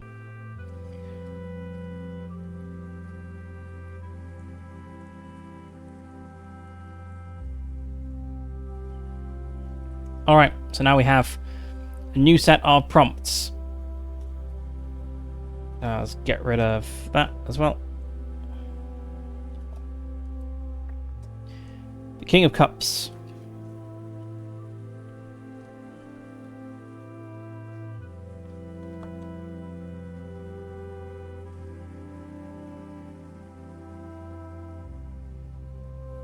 With your guidance, your worshippers have created a thriving society, but others seek to destroy all you have built. What threat do your people face, and how do you defend your faithful from the conflicts? Gain a new domain, an epithet related to the struggle. Wow, I'm really gaining a lot of power in this phase.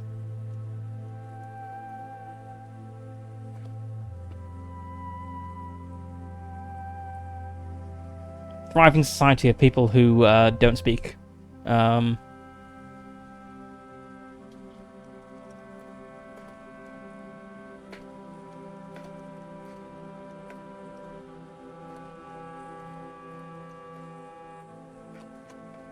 Under my guidance, my cult has grown to one of the major ones of the land. Far from its humble beginnings as a mystery cult with a handful of worshippers.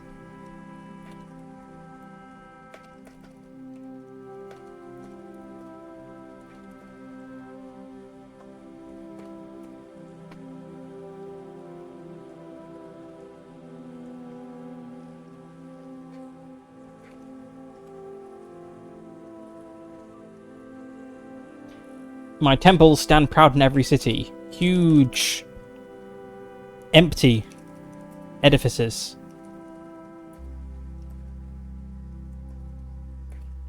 Built atop natural cave openings.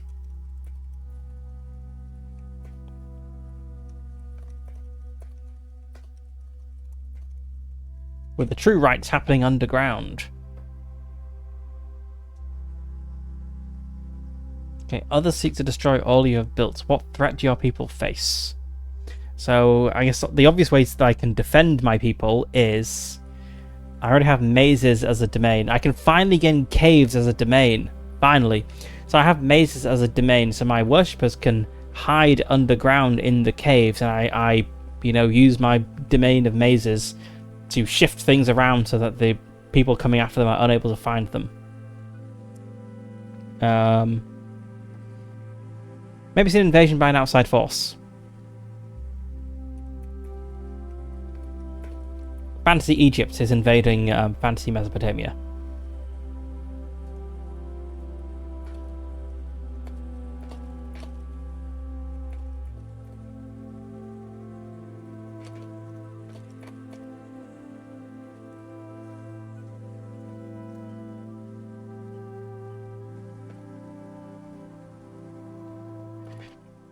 But gods elsewhere are also strong, and the followers of a foreign god of war invade the land seeking riches and captives.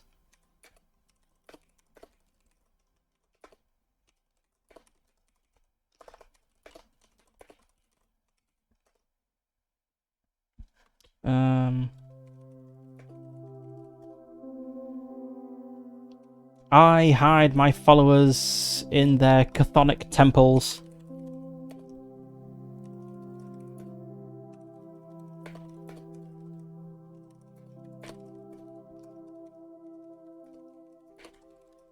Shifting passages so that pursuit cannot follow.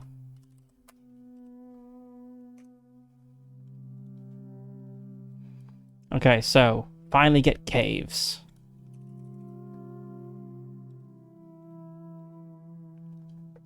And I get a new, so I have a new domain and a new epithet.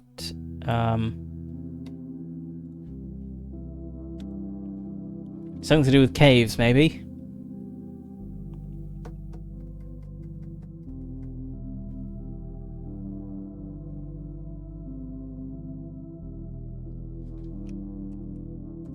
Or maybe something to do with protecting my faithful, killing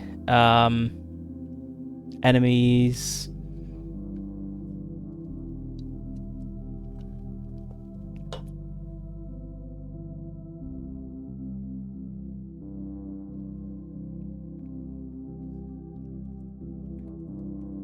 Jump with the Protector.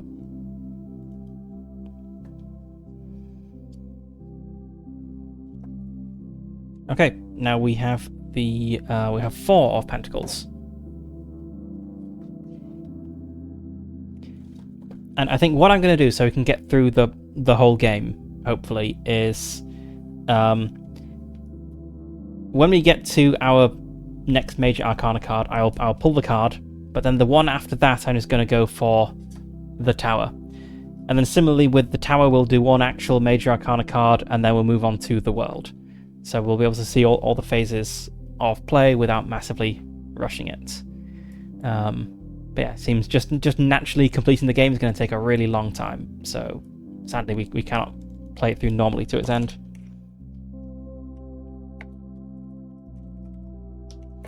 Okay, 4 of Pentacles. You have led your followers to new resources and discoveries, but they have paid you back tenfold. As their fortunes increase, so does your power. How do they demonstrate their devotion to you, and how do you show your favor to them? Gain a new epithet and practice. So maybe my cult is one of the ones that survived this invasion particularly well. And so, just from sheer weight of numbers, they became massively influential in the world after the invasion was thrown back.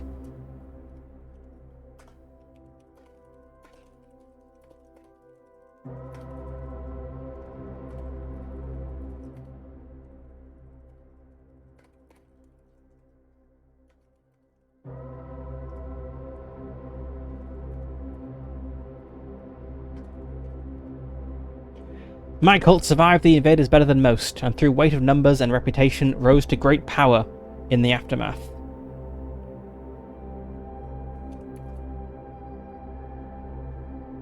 Yes, I'm thinking they retreated into their caves, and I hid them there. And then either they were able to ambush the invaders, or maybe they just waited the whole thing out. But they came out relatively unscathed, despite many others dying.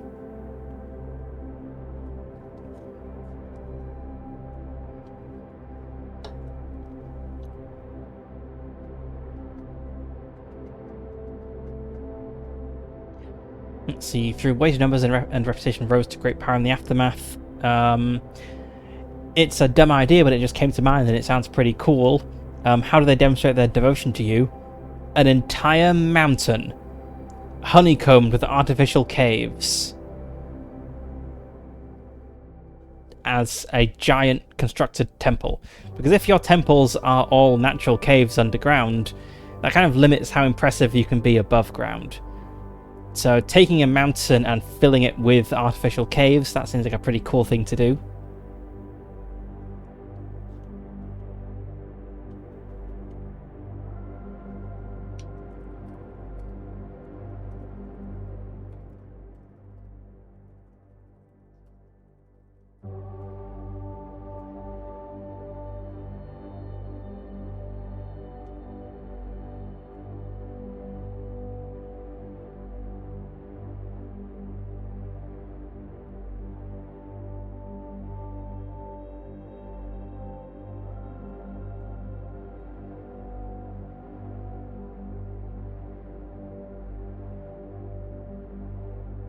With their new wealth, a project spanning centuries was conducted. A whole mountain honeycombed with artificial caves and surrounded by hedge mazes. A great temple in my name. And yes, it says gain a new epithet and practice. I guess I'm gonna gain a new sacred place and either an epithet or a practice.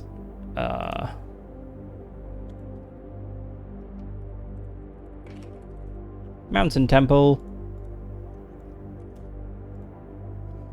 And epithet or practice.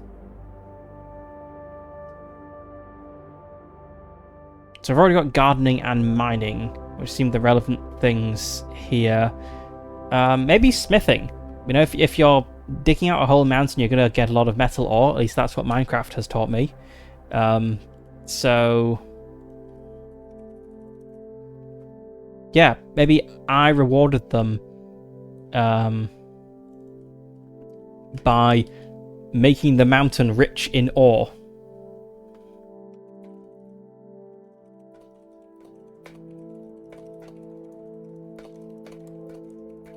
So that this vast expense, this huge project didn't bankrupt my cult.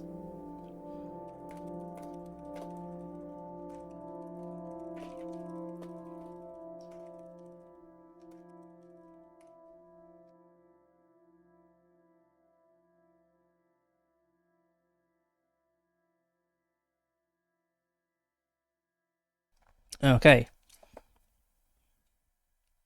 We now have the 5 of Swords. Have we had any sword? We did have a Swords card. We had a Swords card right at the beginning. Have we had any other Swords cards?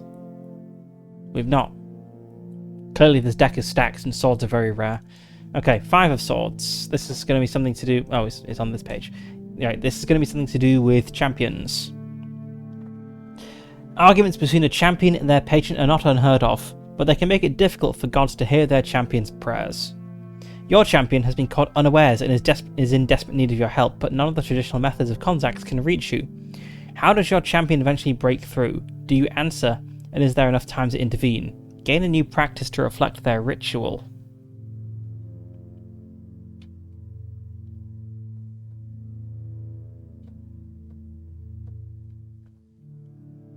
Okay, what's my champion called? Miron. Miron the Amnesiac.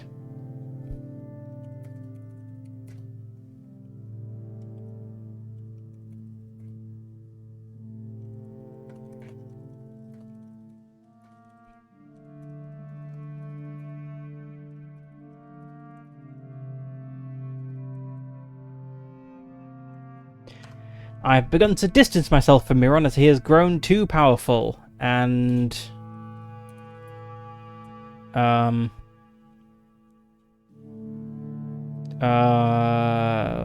it's grown too powerful and greedy, and takes what is rightfully mine.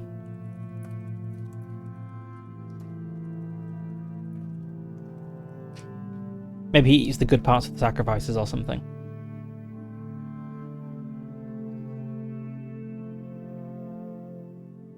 He's in desperate need of my help. What could I help him with? Let's see, what do I do? He's a terrible gardening accident.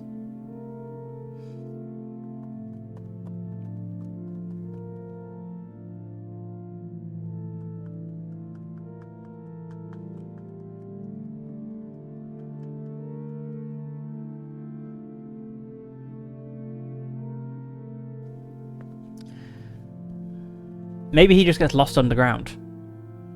You know, because I've cut off my connection to him somewhat.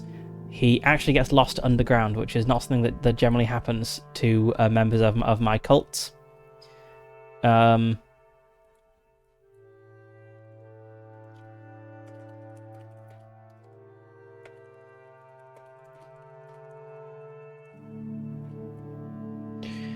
got lost underground and spent days trying to reach me.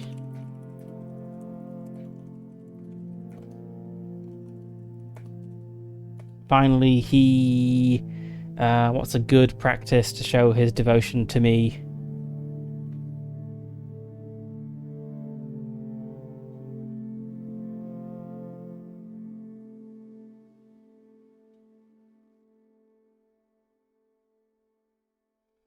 I think I will answer his prayers eventually. It's handy having a champion, I suppose.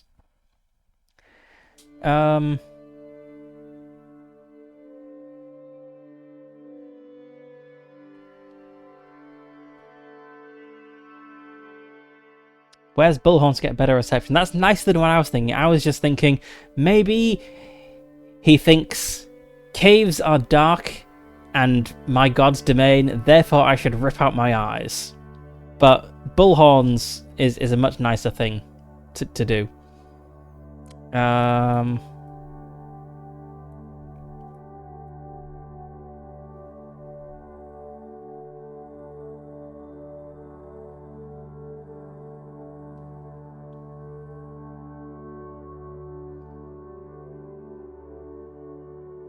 Ah, Minotaur joke. I'm thinking maybe he, like, burns all of his stuff.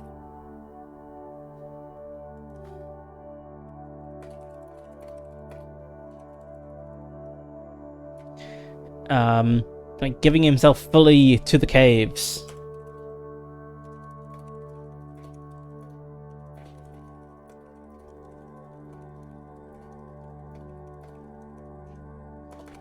So finally he burns all of his belongings, giving himself fully to the caves and throwing himself upon my mercy. And I guide him out. So I guess the practice that comes from this is, like, naked cave pilgrimages. You know, you go into the cave with literally nothing, not even the clothes on your back.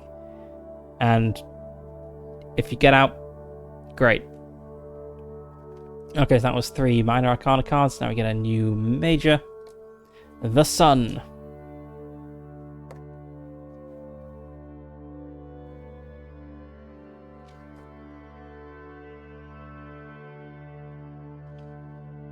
Your inner power has grown, and you feel yourself reconnecting to your past. Regain one of your lost traits. When you gain an attribute, you may choose to regain one that has been lost rather than something completely new. Continue this effect until you draw another major arcana card.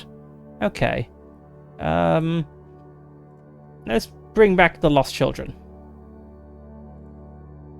Actually, either Lost Children or Architecture would help. Would work here.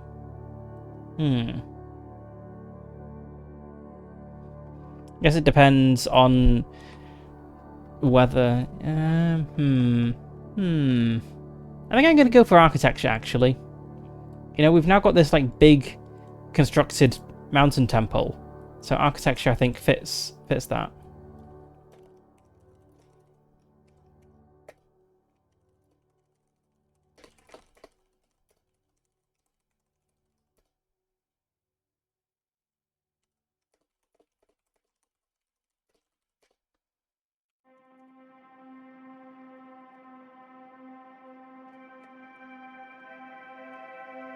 Okay.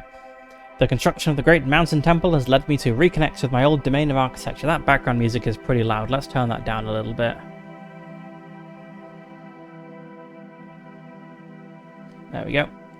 Okay, so we have 3 more minor arcana cards, and then we will draw the tower and move on to the decline phase of the game. 9 of Pentacles.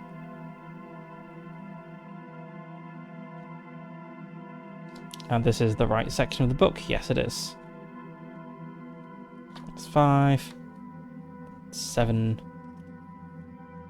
9.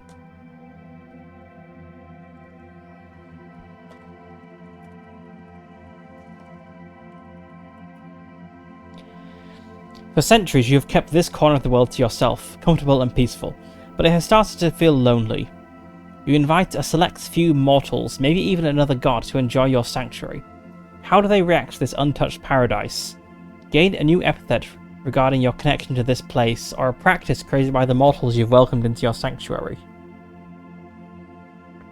Okay, so... I guess I have a special cave.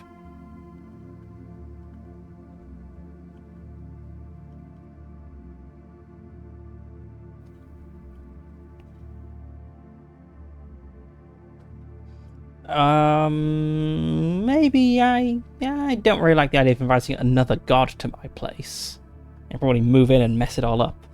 But mortals, you know, mortals are easy to deal with.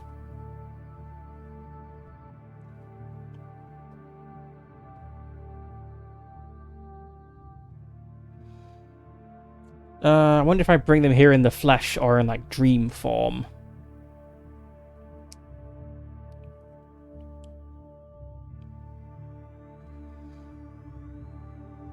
Let's bring them here in the flesh.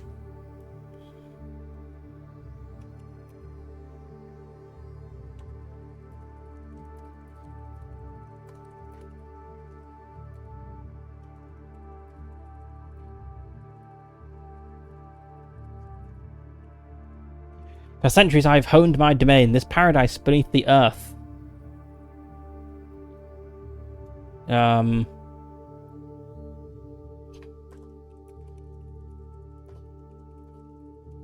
Beautiful rock formations.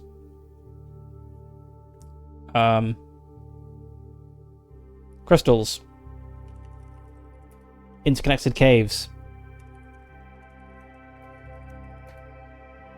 Twisting passages.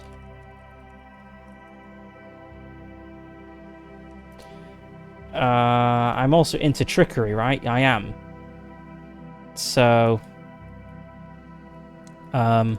confusing echoes.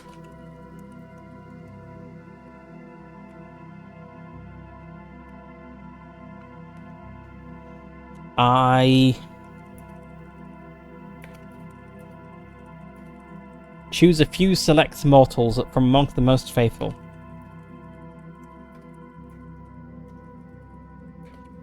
And have them lose their way. Below ground. Leading them into my domain.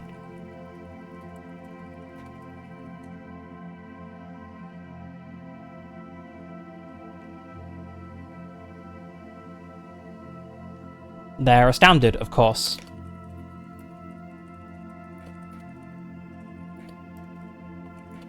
And fall to their knees in worship.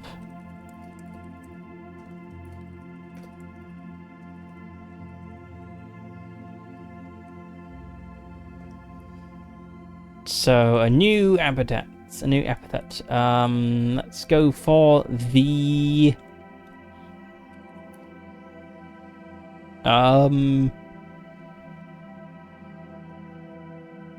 Rock Shaper.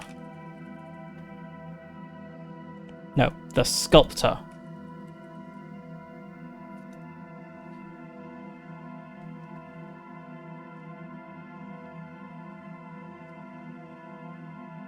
Okay. Next is the Knight of Swords.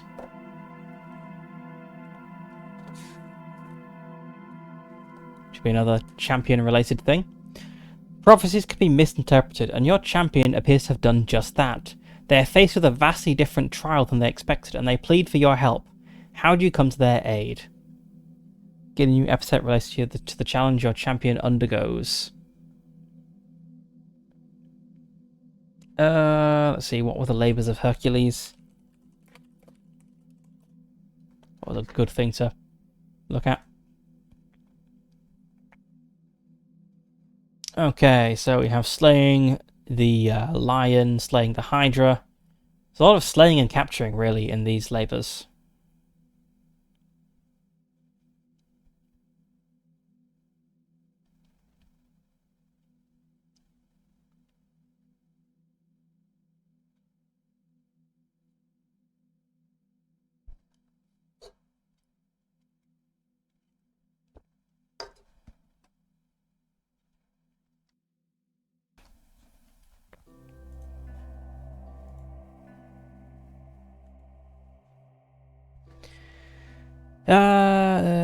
Let's say that Miron, for whatever reason, let's see, there was a prophecy that my champion would overthrow another god of the underworld, and so Miron had like prepared himself, like gathering rations and whatnot and guides and so on and so forth, and then it turns out he actually has to descend into the like actual mythical underworld where the dead go, and is not prepared for that.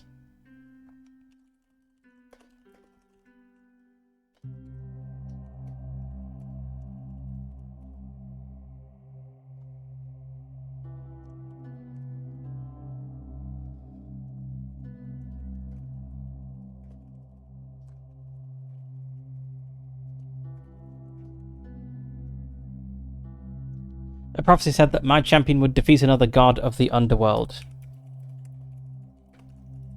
So Miron prepared for a long journey. Would, I don't know, venture to the domain of another god of the underworld. and steal something. So Miron prepared for a long journey.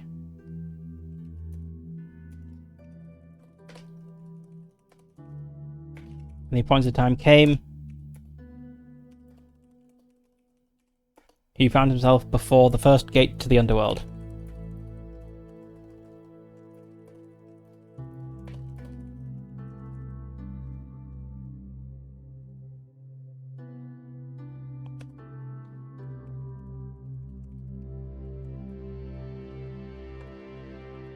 Unable to proceed as all living mortals are.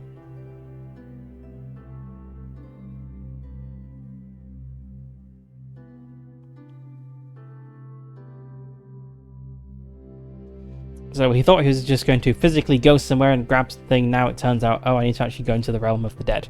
Two different meanings of the word underworld.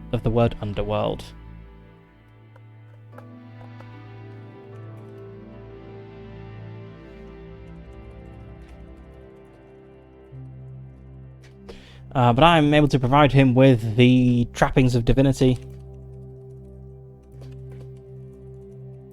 allowing him to deceive the gatekeeper and pass through.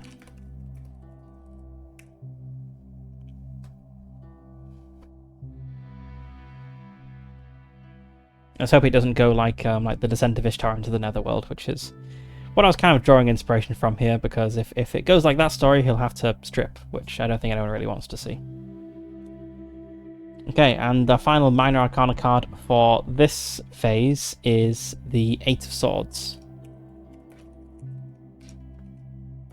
Do I gain anything? I gain an epithet related to the challenge. I honestly think my current epithets cover it, like the Trickster and that sort of thing. I think it's all fine. I don't think I need to gain another one. I've already got a lot of names here. So let's go for my Eight of Swords. A lot of swords this time.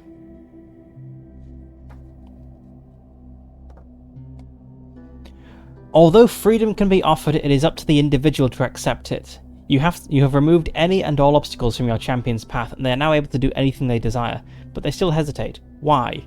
And how do you feel knowing your efforts may have been wasted? Maybe this is part of the same trial. So, Miran has made it down into the underworld.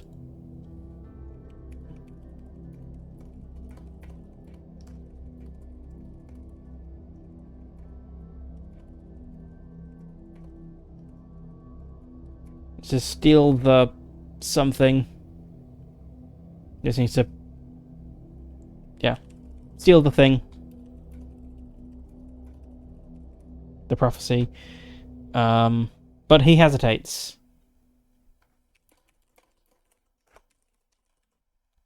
With fear.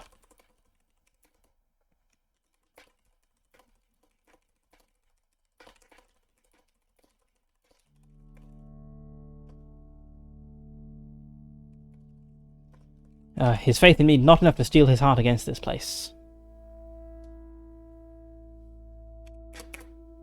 Was I wrong to rescue him?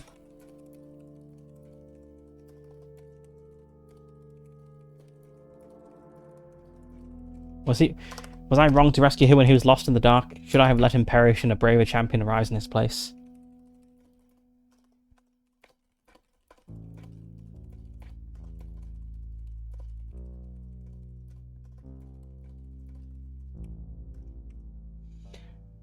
And I guess my champion being at this challenge and hesitating then nicely ties into the tower, which is the beginning of the decline phase. So presumably he has failed at this challenge, which is why things are going worse. Okay, so the tower. The world must be reborn. It will not take more than a moment, but everything that currently exists will be gone. All the structures, places, and things you adore will disappear, replaced by something new. The gods have agreed to this, but how do you feel, knowing all should be lost? Lose two attributes, as some things do not make it to the new world. Oh my god, there's a great flood! Move that over there. Get a new text box. I mean, if there's a world-changing cataclysm, it's got to be a flood, right? What else could it be?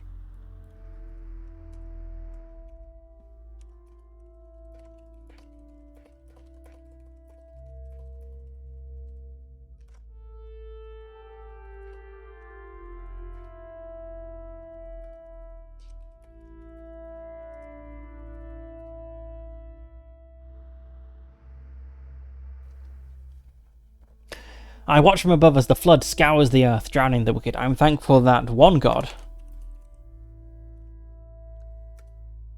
shared the truth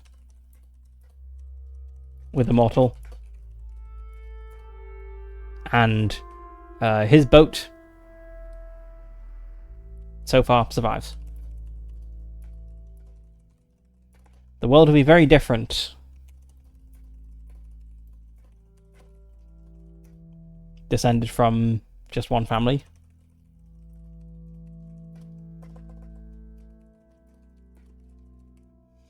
Okay, lose 2 attributes. I can't remember which. So there were attributes and characteristics. I can't remember which was which.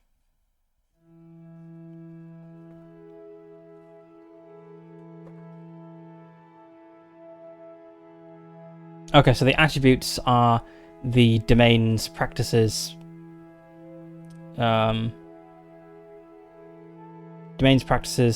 champions. Yeah, okay. Okay, sorry. Yes, here we go. There are 3 types of attribute in Deify: domains, epithets, and practices. Okay. Domain. So this kind of central section of the character sheet here: domains, epithets, and practices. I have to lose 2 things. I don't think my practice of the faithful pressing their foreheads together is going to survive. I guess I'll get rid of tradition as well, because everyone's dead. There aren't many people to preserve tradition.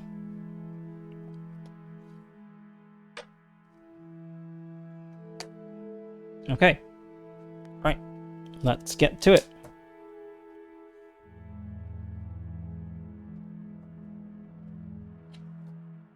Decline.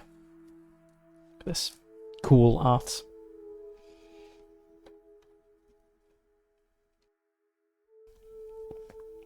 Actually, before we get into this, I need to top up my drink, so I will have a short break to go and do that, and then we'll get back to the decline and fall of whatever I got is called Wynar. So I'll be back shortly.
Alright, let's get back to it. With the decline of our god. And we have just drawn the Page of Wands. Right? That wasn't the last card from this one, was it? No, yes, that was a new card.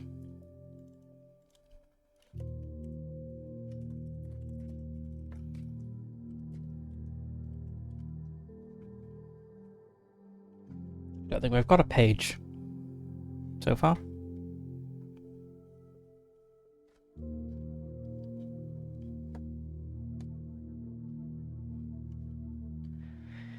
In attempting to challenge the status quo amongst your pantheon, you have drawn ire from those currently in power.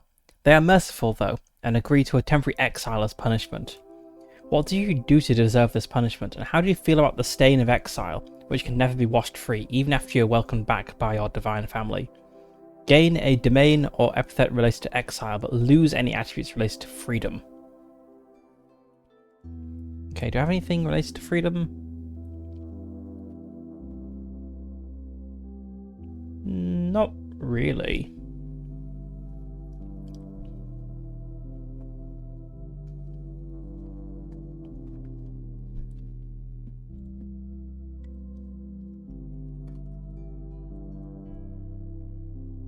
Let's have a new epithet of the Outcast. Also, I think Miron the Amnesiac is dead at this point. If there was a global flood, he's gone. Okay, so I did something bad.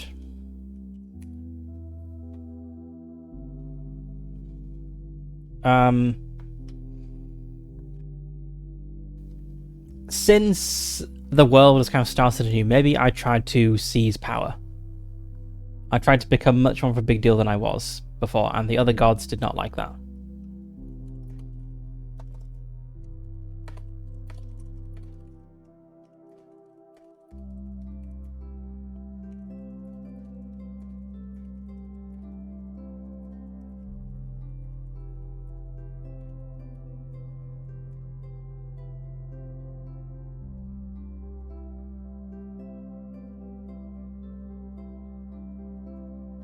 I tried to seize power after the flood before the other gods could solidify their hold on the new world, but a coalition of them rose against me and cast me out.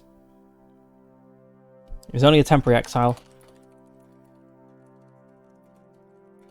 The stain can never be erased.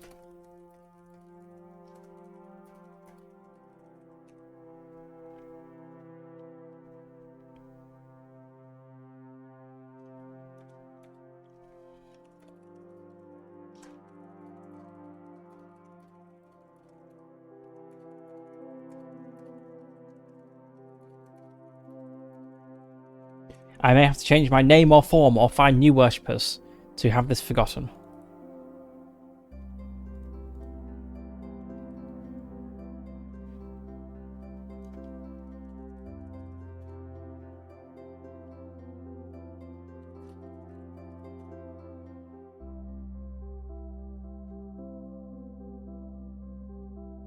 I have another British English, US English spelling difference that Firefox is using to confuse me.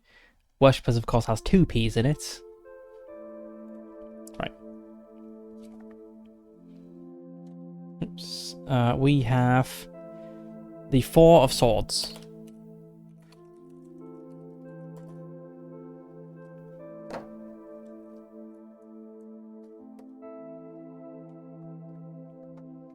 What is this? What is going on in this picture here?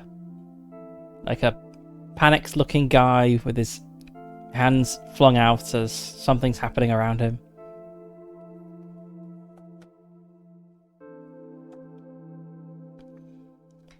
I also like how the tarot art in the book is using the Rider-Waite art, so my deck actually matches the book, which is quite nice.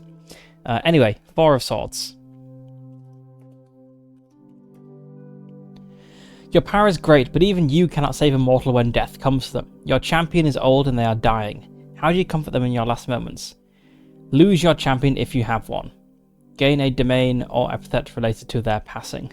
So I just said I don't have a champion because like my champion had died because there was a global flood. So I guess maybe what happened here is there was like a promising mortal who I was keeping my eye on. Maybe they could be a new champion. But then they die.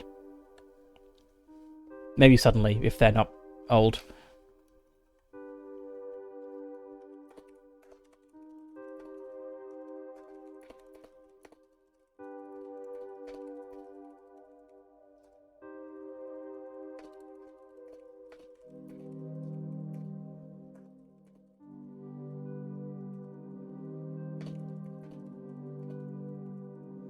Promising mortal I was preparing to be my champion in this new world was stricken by a sudden illness that I could not save them from.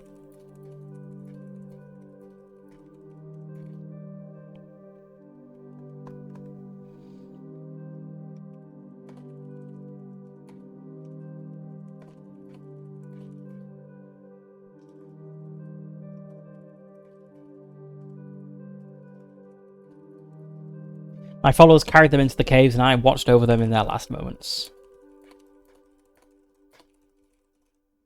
Who will be my champion now?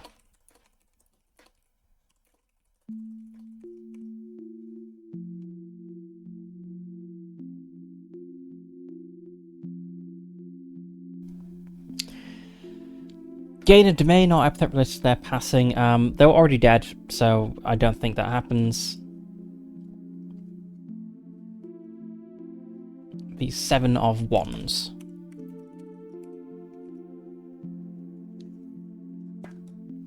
How could this happen? How could one of your own betray you thus? Your seat among the gods has been stolen from you. Your place of prominence that you worked so hard to get, that you worked so hard for. How did your fellow deity get the better of you? Lose one of each attribute to reflect your diminished status. Okay, I think it was Mema, my child, the god of lost children and navigation underground. They took advantage of my exile to usurp some of my stuff. They have fully taken on caves and the naked cave pilgrimages that my followers so enjoyed. And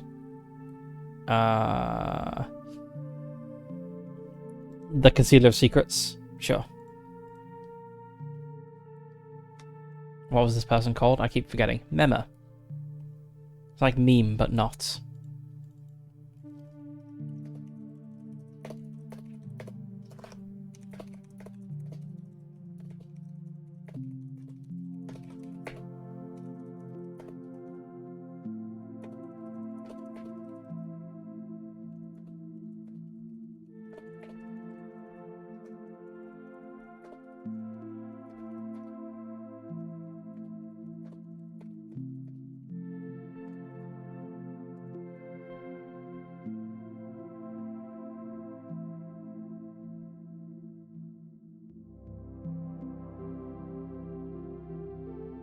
Betrayed by my own child, during my exile, Mema usurped my domain of caves, the practice of pilgrimages therein, and even my title as Concealer of Secrets.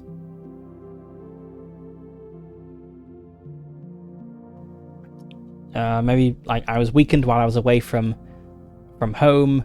Maybe it's also why I couldn't save my champion.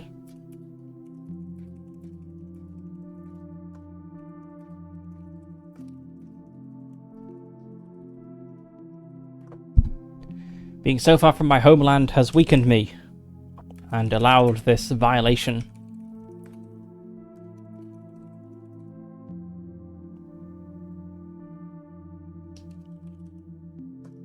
And allowed both this violation and the death of my prospective champion.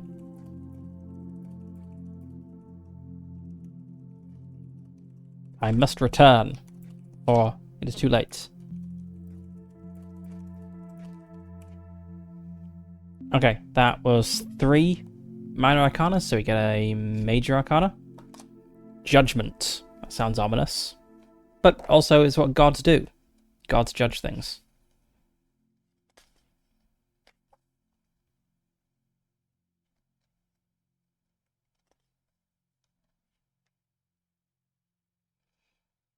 There are some deities whose power has grown so great that they could no longer be considered an individual. You have become one such deity. You gain a domain, epithet, and practice. You may choose to stop the game when drawing this card. Instead of fading due to non-belief from your followers, you become so vast that you cannot make choices or feel things the same way. If you choose to stop there, describe your last few moments of consciousness before you meld into the universe. If you choose to keep playing, ignore this card and pull your next minor arcana card. Yeah, I don't think this fits. We're in the decline phase. We've just lost a domain, epithet, and practice. I don't think it makes sense to immediately gain those back and become some sort of super god. So it does say ignore this card and pull your next minor arcana. I think I'll just pull a different major arcana. The Emperor.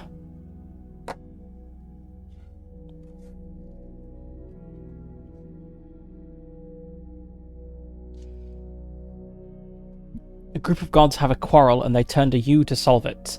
They wish to know who is the most beloved and have offered gifts and blessings should you choose them. Unfortunately, you will undoubtedly face consequences should you reject the others. What do? Gain the epithet The Judge and treat all wand card draws as being in the decline phase until you draw another major arcana card as the god's anger towards you challenges things.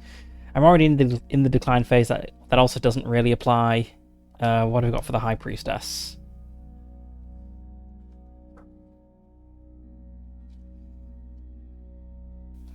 Many gods have a talent for prophecy, yourself included, but making it known in the mortal world is another story.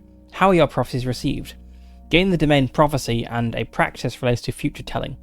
Additionally, you may pick 2 cards from your next pull and choose the one you wish to answer, placing the other randomly back into the deck. Okay, let's go with this one then. So I've kind of been I've declined a bit.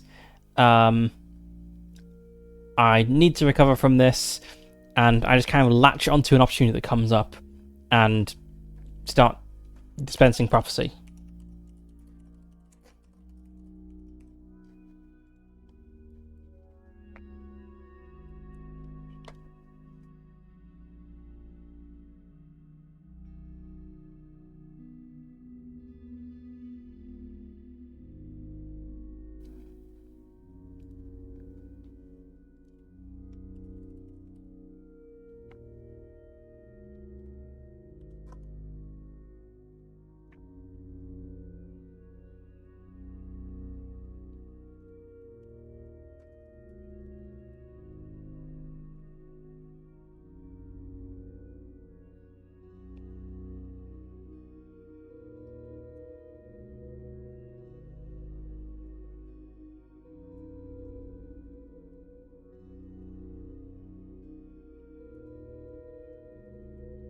Seeking a new domain to strengthen myself against this loss. Excuse me, moment, need to cough very loudly.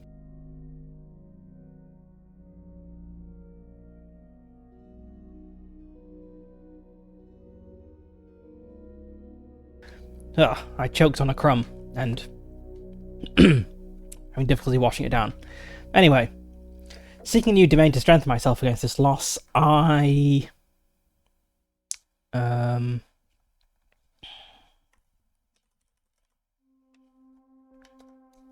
sought, that's the same thing as seeking. I latched onto the first thing that came to mind.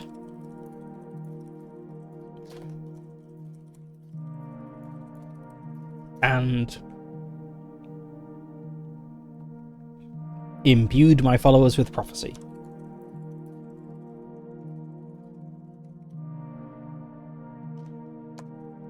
Prophecies.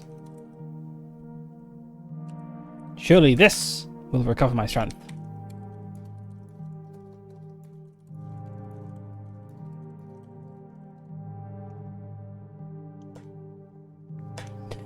Okay, 3 more minor arcana cards, and then we shall have the world, and I think that's the end. I don't think there's a phase after this one. Yeah, the world is just the end of the game. So, the High Priestess lets us draw 2 cards. I think it's just the next 2. I don't think it's an ongoing thing. Yeah, pick 2 cards from your next pull. Okay, so I'm going to draw 2 cards and I can choose which one I want. So I have the 2 of Cups and the Queen of Pentacles. Let's have a look. What do we got here?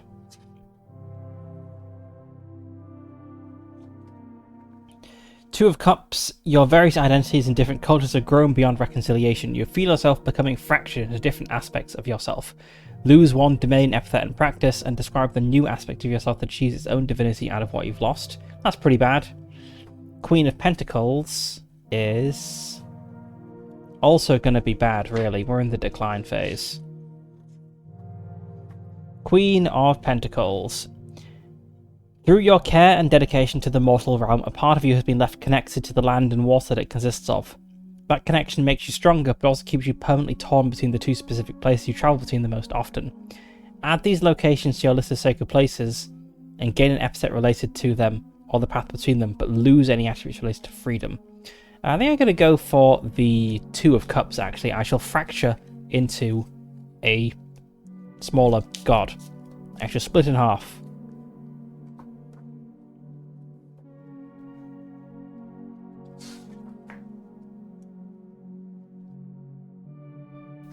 Okay.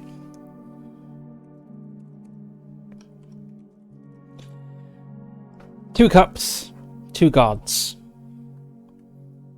Your various identities in different cultures have grown beyond reconciliation.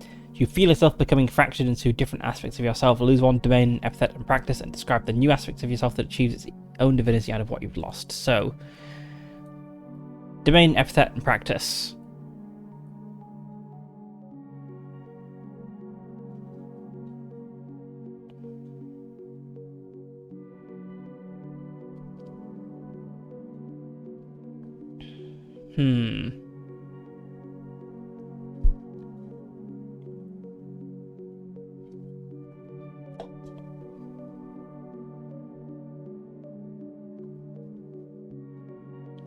So I think the past kind of fits along with prophecy and future telling. So I want to keep it because we've got three related things there. Smithing and mining kind of fit together, but they don't really fit with any of my domains anymore.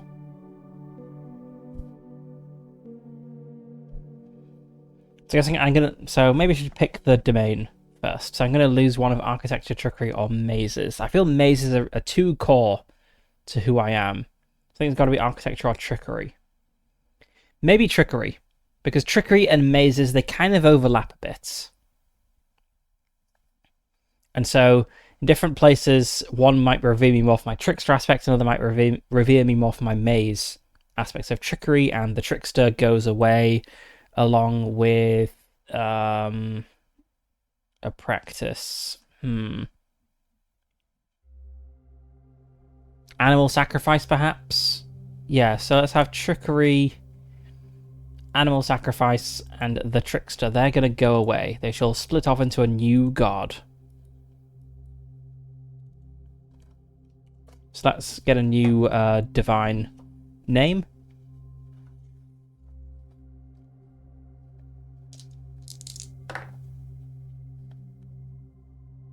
Saphia.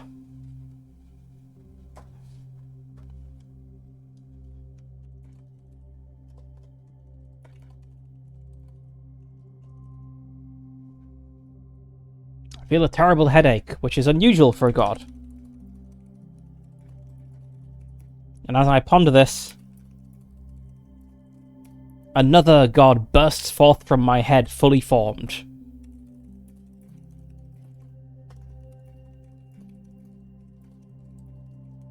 With some of my power within them.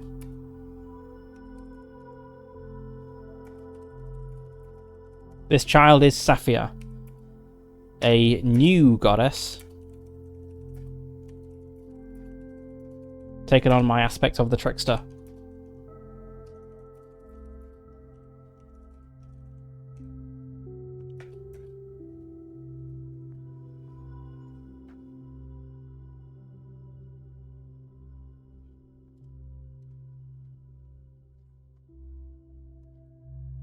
Because I have a child here, which let's note it over here.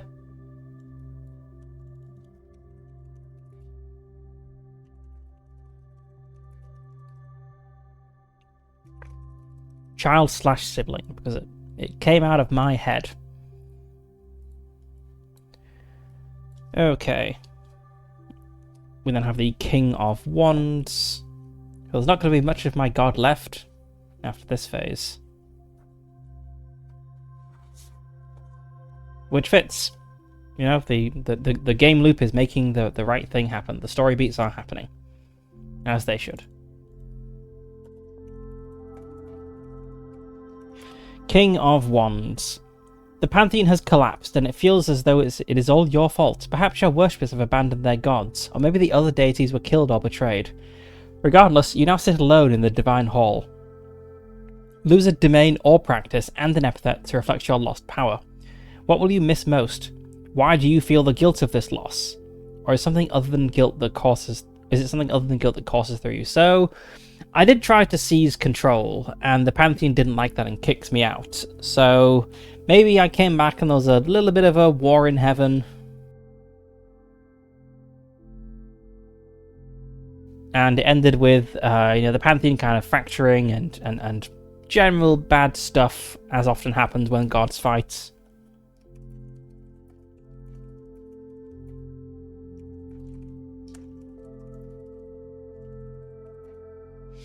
I returned from my exile, but without contrition. I stood against the Pantheon once more. And this time shattered it.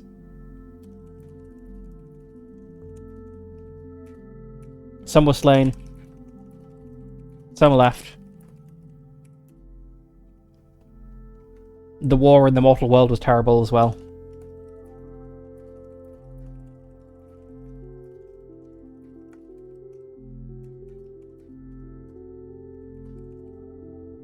I am at the top, but alone, and diminished in a way.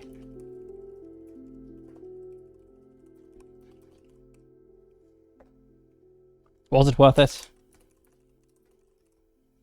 Okay, lose a domain or practice and epithets. Let's get rid of the past. I think if I've cast out other gods, I've fully cut off my connection with the past. And an epithet.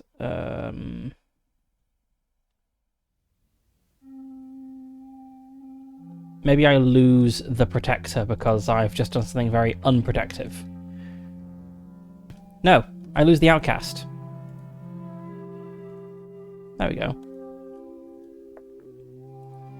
Okay, right. And we have our final Minor Arcana draw. The Queen of Wands. Wow, this is a long one. You have only ever tried to do your duty as your fellow gods demanded it, but now they are questioning your loyalty. That doesn't fit. I've just driven out the other gods. Let's replace it. 3 of Cups.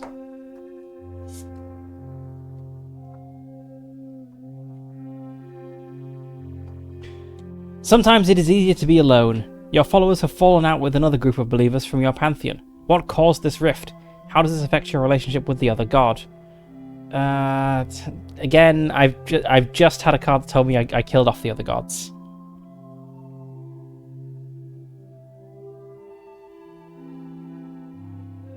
Okay, right, cool. Let's go with the 2 of Pentacles then. The King of Wands is a pretty big thing. But, okay. 2 of Pentacles. You forgot. You have done this task in the mortal realm countless times, and yet you forgot to do it. Now, because of your negligence, the mortal realm is in shambles. What happens in the aftermath? How do you attempt to fix it? Lose a practice as mortals lose faith in you and gain a negative epithet. Maybe during this whole God War thing, I kind of forgot that I'm supposed to help my followers through like maze-like environments. And so a bunch of my followers just got lost and died deep underground. And they lose their vow of silence because they're having to like yell to each other for help.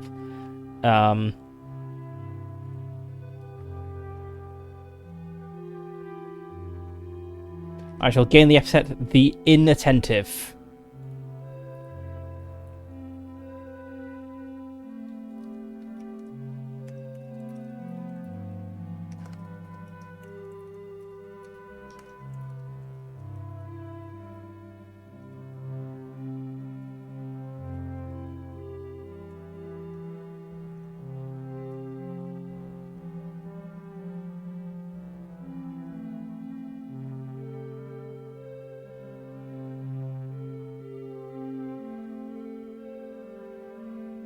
I was so distracted by the whole God War situation that I neglected to look after my followers when they journeyed underground. Mina. Was it Mina or Mena? Mema? Mena. Mema. Mema. Mema took advantage.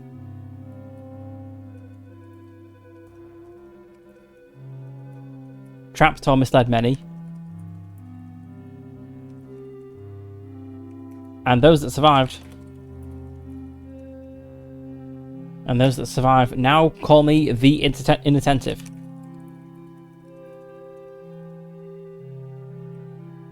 Now call me the inattentive. Okay.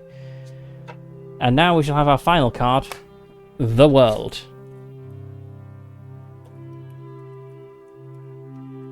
Actually, let's start a new text box. Like the other ones.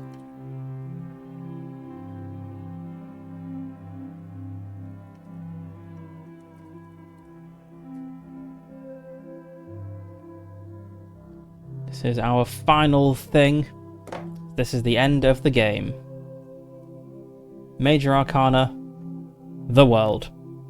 Your last worshipper has died, forgotten you, or, worse, stopped believing. You feel yourself disappearing from this world. How did this happen? What is the last thread you hang on to as you fade into oblivion?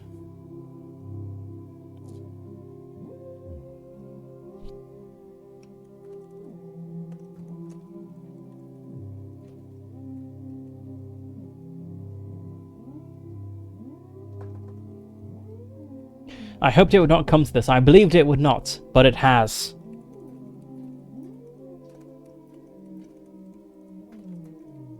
My cult's been declining for centuries.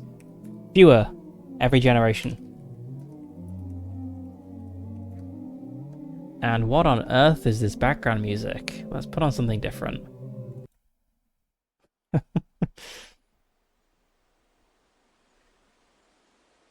My cult's been declining for centuries. Fewer every generation. Was there a better thing, perhaps?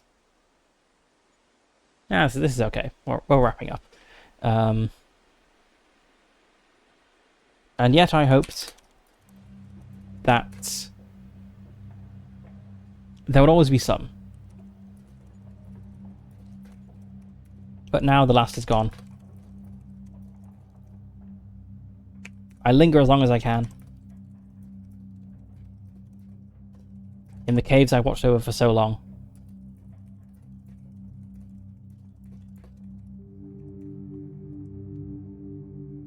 And then I am gone.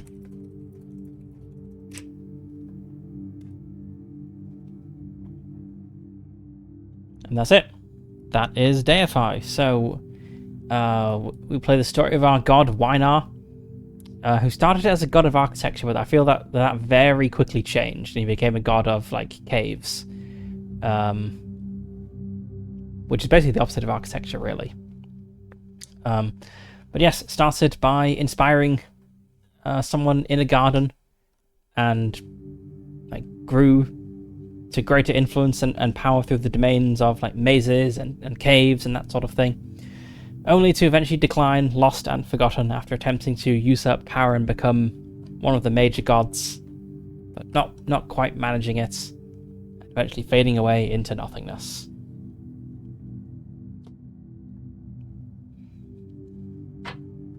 That was pretty cool. I like that. It's a longer game than I expected.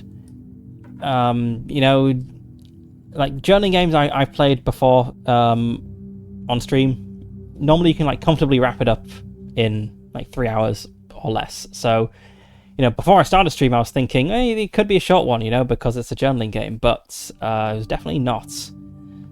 I'm not sure how long it would have gone on for if I hadn't kind of cut things short a little bit. Also somehow got half my cards upside down. But we were like an hour and a half into the stream, I think, before I said, okay, let's move on to the second phase of the game. So probably it would have been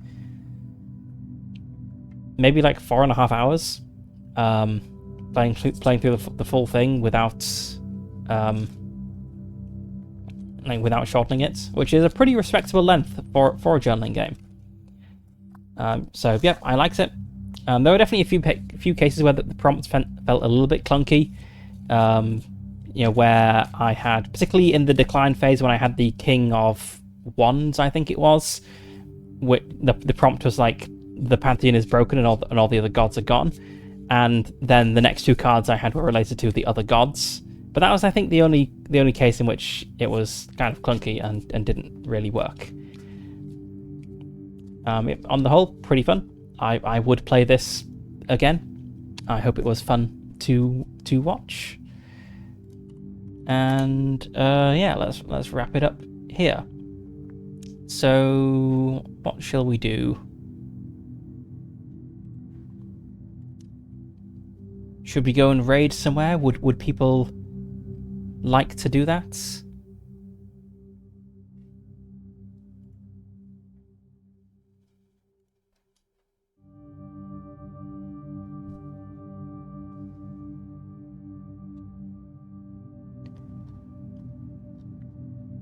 Oh, Hexy is live and has a new model. Let's go there. That should be fun. So I'll set up the raid, and next stream will be next week because I am away Friday and Saturday this week. I'm going to be visiting friends. So yeah, next stream Monday next week. So thanks for watching, and see you next time. Let's have some awkward silence while we wait for the raid.